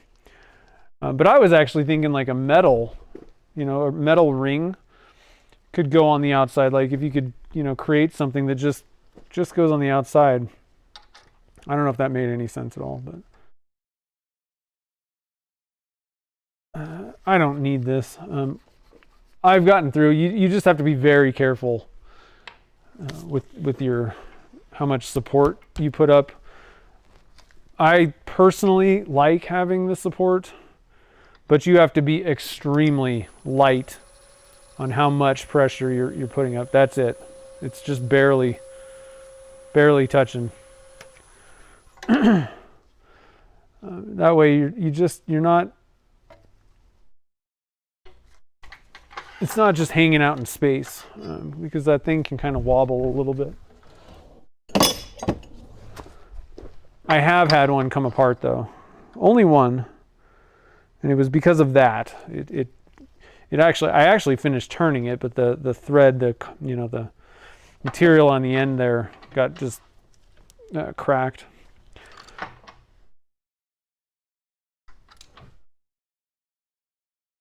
Ooh, that's close. I'm gonna come back just a little bit. There we go. Hey Barb, how's it going? 2 minutes to finish the section. Yeah, let's see if that happens. This thing is just, I don't know. I don't know if I like this at all. I think I might actually go with what I was talking about.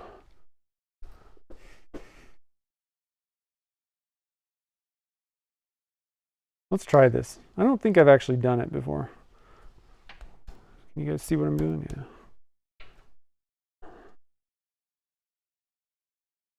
And especially on something like this, where you got different materials and all this stuff going on. But now the other nice thing about this is I get my tailstock in there. I don't know. This could be the way to do it. My lathe speed indicator's broken. There we go. All right, let's do this. What do you guys think? Now, for my sections, I got some notes again. We're going for like about a 12.5 on each side.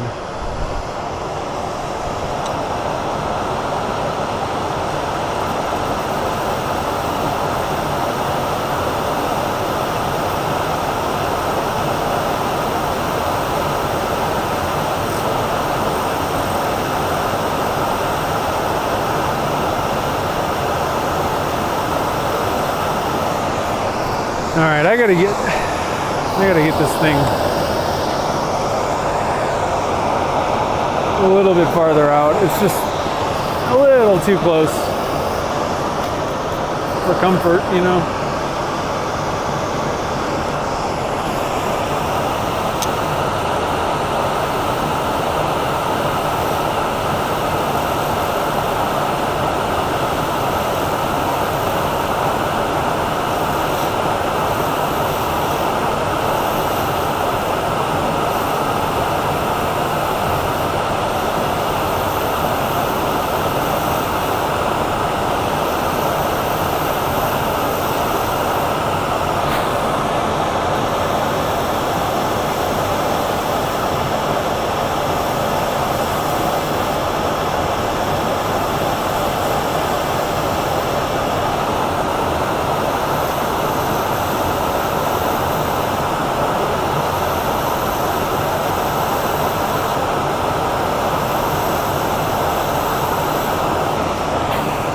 Take a peek at this thing and see what it's looking like. Ooh, we got some purple in the section. I guess that's kind of where all the other colors went, huh? That's looking cool. Yeah. Digging that. Zoom you guys out a little bit.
Okay, let's take some measurements real quick. It goes pretty quick.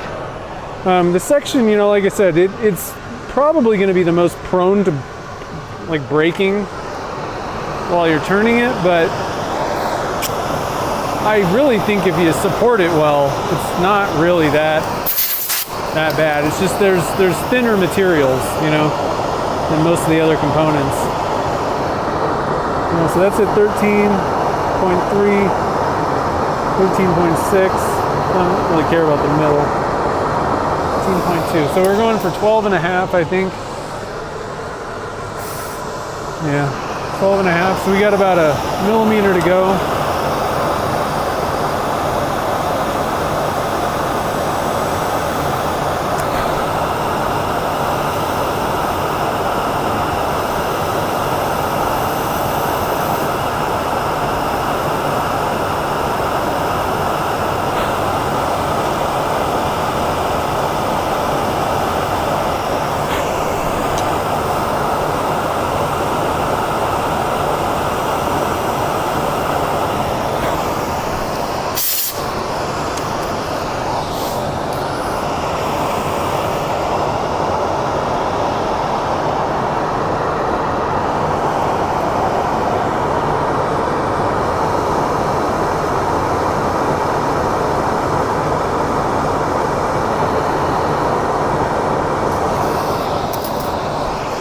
A little bit more.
Okay, I think I'm gonna call it there because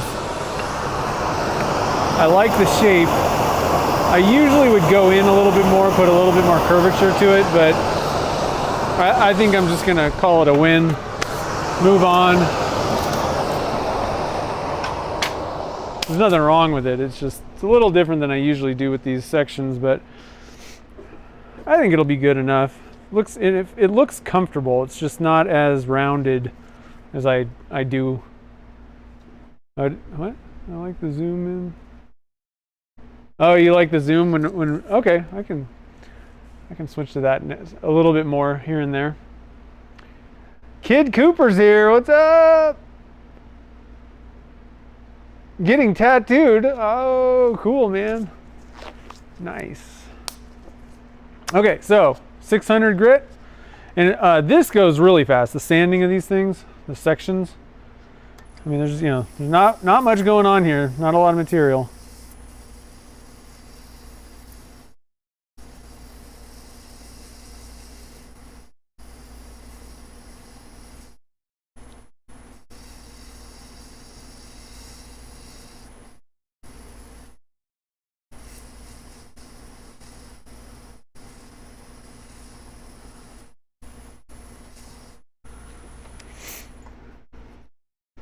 That's probably enough right there.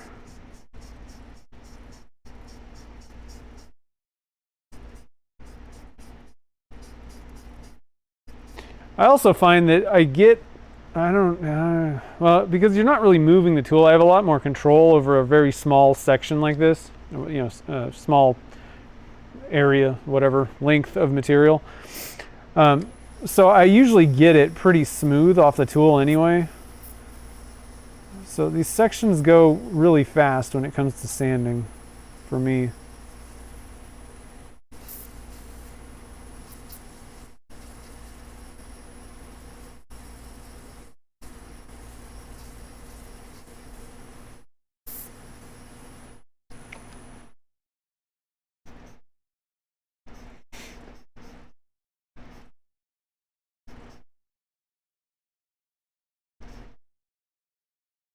Okay, green.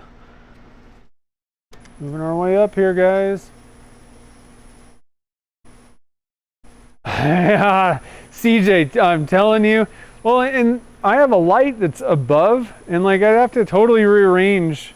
I'm actually surprised that I was be able to read the calipers. I know, totally. Maybe like a mirror attachment, so you can see like a mirror attached to your caliper or something. I totally hear that. Pain in the butt.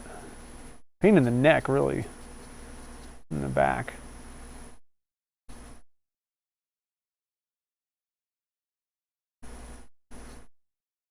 It's hard enough to get it to register correctly, and then you got to do some kind of contortion act. I feel like I'm in Cirque du Soleil.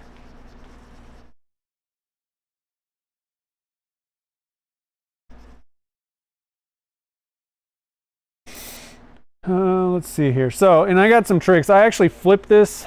Another reason, so, and I've made the comment, I don't really like that mounting system, technically. Not this part, but like well, I like it, but I don't like it, because the problem is you can't sand the front, which is the part that you can see. Like where the nib actually goes is where you're mounting to with this. So that's why I have this thing, is I actually go back and flip it so that I can actually sand the front side. Eventually I want to make my own mandrels, and I'm going to try and come up with something cool that takes care of that issue. You can get a hold of it and then flip it and do all that kind of stuff. Okay, so we're done with this thing. Like I said, I like to flip it around. There may be other ways to sand it, I guess, maybe. I don't know. Maybe you could do that. No, because you can't sand it before you've turned it, so I don't know. All right, so we're gonna, and like I said, so this thing,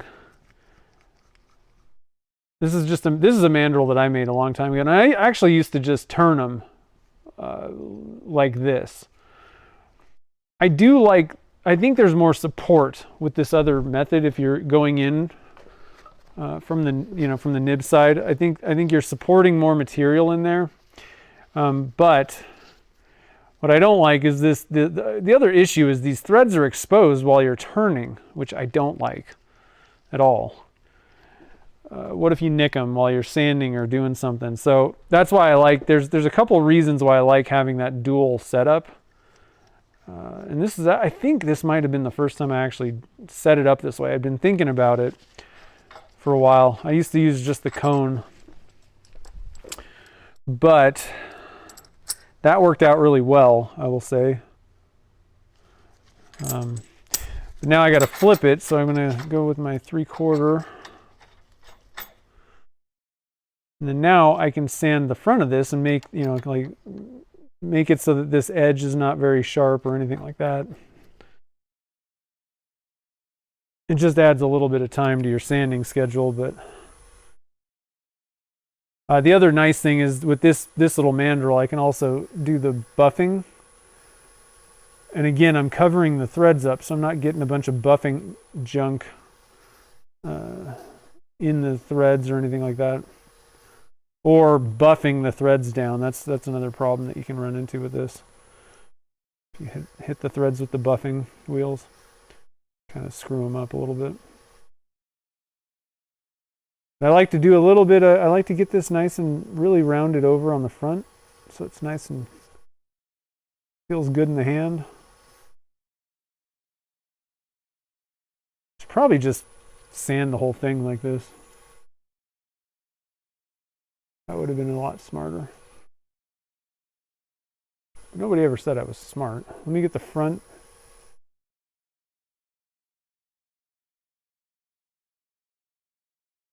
Oh, was that 800? No, that'll work. It's probably good enough.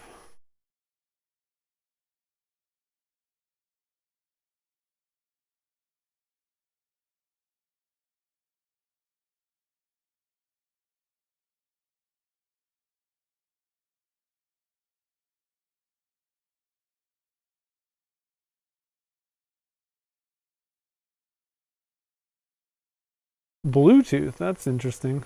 Yeah. Yeah, that's the problem, is a lot of times these things suck. Somebody comes out with like an idea, but it doesn't even work. Okay, I can read it, but it's not reading accurate. Unhelpful.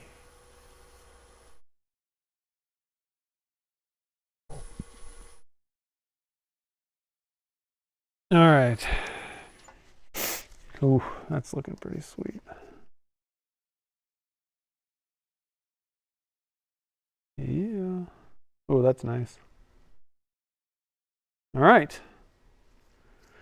Yeah, okay, I'm not going to be able to buff these guys, unfortunately.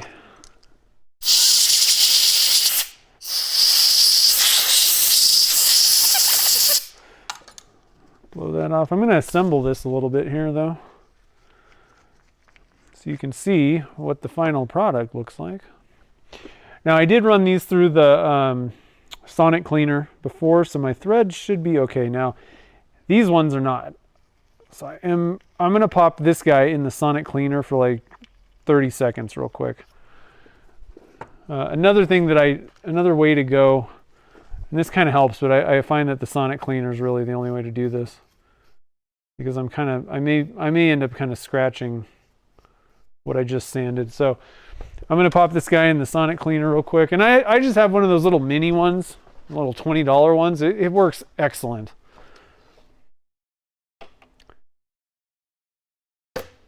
I think it was like 20 bucks.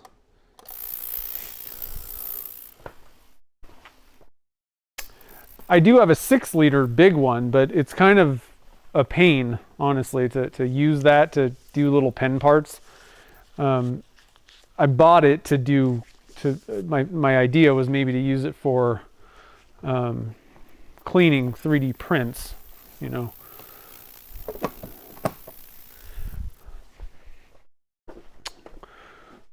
All right, so let's get this mandrel out of here with the twist in the print. Oh, yeah, they look kind of bent, huh?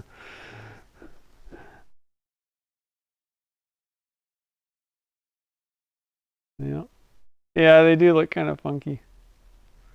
That's funny. Huh. Well, you don't have to look at that anyway.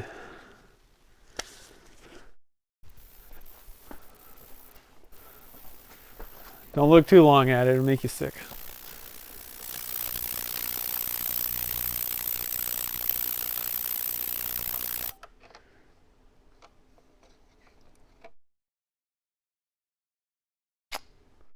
All right, that ought to be good enough.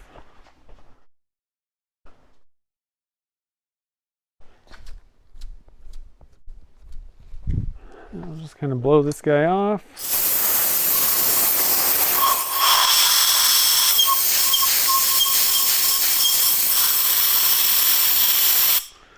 It's like when you go to the dentist and they blow air on your teeth. Don't like it. All right. Let's see if I got those things to line up or not. No, I guess not. They're like exactly off. I wasn't trying to line those up necessarily, but they are. The other problem is, so the one thing about these is you really have to think about like the angles of like where you're taking material for different parts. And I mentioned this before because I think that I tried to get these lined up, the cap and the body, and it's a triple lead, so it'll only work one way, but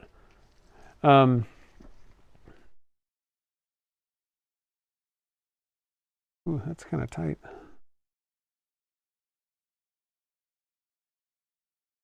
I'm gonna have to do a little bit of work on these guys. Surprising.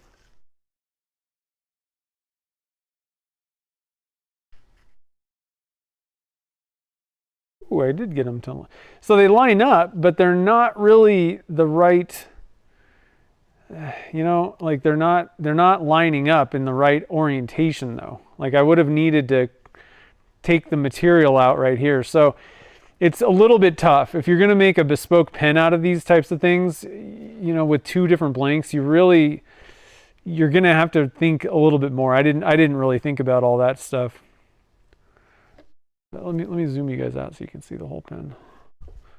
But it's pretty cool. Like, it may not be, you know, exactly what I was kind of like, everything lined up all perfect and all that stuff, but it is pretty cool. And actually, it's kind of neat having these offset. Actually, I wouldn't have. Oh, they're almost lined. I can actually get them lined up. There we go. They actually do line up. And that was, these two parts actually went together. So they're pretty close to lining up. I'd have to take a little bit off the threads here to get them to really line up. And like, some of them are closer than others. But it's kind of cool. Definitely have some work to do on these threads though, geez. They're really tight. I mean, they're tight enough where I might actually go back with the tap and dye and like rerun them. You got to be careful doing that, but they kind of need it. The other way to do it is you can put on some like rubbing compound on the threads and just work it back and forth, and eventually that'll kind of wear things out. I might try that on this, because this is probably one of the worst, being sticky. Now, I haven't put any silicone grease on these, and that'll kind of help give it a little bit of lubrication, but it's only going to do so much. Like, these are pretty tight.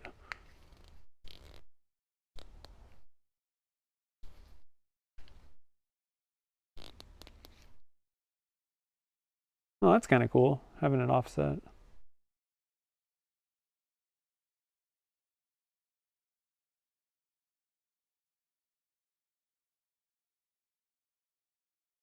It's pretty cool looking though. Definitely wild. All right, guys, so we made it through. Again, these blanks are available on the website. Let me get you a link real quick. We'll drop it. There's one in the description, but I'll drop one into the chat here for you. There we go. Get out. Where's these? Where are these emojis in my face? Okay. Yeah. So sorry about whatever the freeze thing that was going on. Sorry for that happening. I don't know. Maybe our internet's a little bit funky here today. I don't know. It seems like it's kind of stuttering and doing some weird stuff. So who knows? Whatever. But pretty happy with these. And like I said, with a little bit more, I would say, like, attention to detail. Just being a little bit more careful with where you cut things out of the blanks. I know it's a little bit difficult on these, so I'll show you what these blanks look like. Got them right here. It's a little bit difficult to see sometimes the wavy things, you know, but you know, if you take two blanks and you're going to kind of cut them, just kind of make sure, well, I don't know if, yeah, it should work even if you flip it to kind of like extend, because they're made similarly with their pores and, you know, the way I poured them. But you would want to take your material, if you're trying to line all these things up, you really have to take it in the right spots. Like I think that I kind of ended up cutting, well, I took the section out of one blank, and so it kind of offset the way that these things line up. And I didn't really think about how these waves, you know, would look. But you really need to kind of take even material, let's say, you know. So if you wanted to extend where this gold meets this gold, you need to make sure that you know, if this was the body, you kind of can't take the section out of this. I don't know, like, you're almost better off going with a different section possibly, but I think you would have to take the section off the back end possibly. See what I mean? Like, you really have to kind of think about how you're going to lay these out if you're going to do a bespoke pen. Now, if you're just doing a kitless pen, whatever, you know, one blank will get you or not a kitless, like a junior two-piece pen, kit style. Then you don't really have to worry about any of that stuff. But for the bespoke ones, taking two blanks, kind of really think about if you're going for like perfection with these things lining up, you'll have to really think about how they line, and where you're cutting the blank and everything out of. I don't know. Yeah. So anyway, it's mind-boggling. So those guys are available. Grab them. They're probably not going to last because there's tons of people that were asking me about them on Instagram too. And then the email newsletter people too. So grab them while you can. Anyway, I hope everybody has a great rest of the weekend. We'll be back in action next week. I don't know what we're doing exactly. I got a couple ideas. There's one thing that I'm trying to work on, but it's not done. I need to do some stuff beforehand so that we can do things on the stream. And I haven't been able to get everything finished that I was working on. I do know that Turner's Warehouse is going to be sending down one of those kind of an inspiration type ideas to make some blanks on the stream. So I'm not sure when that's going to happen. So we got a few different options of what we're going to do, but we will, be casting some blanks for sure. So anyway, like I said, guys, thanks for joining the fun today. Have a great rest of the afternoon, and we'll see you guys next Saturday at noon, and we'll make some blanks or something. We'll do some resin casting. It should be pretty cool. So I'll see you guys on the next stream.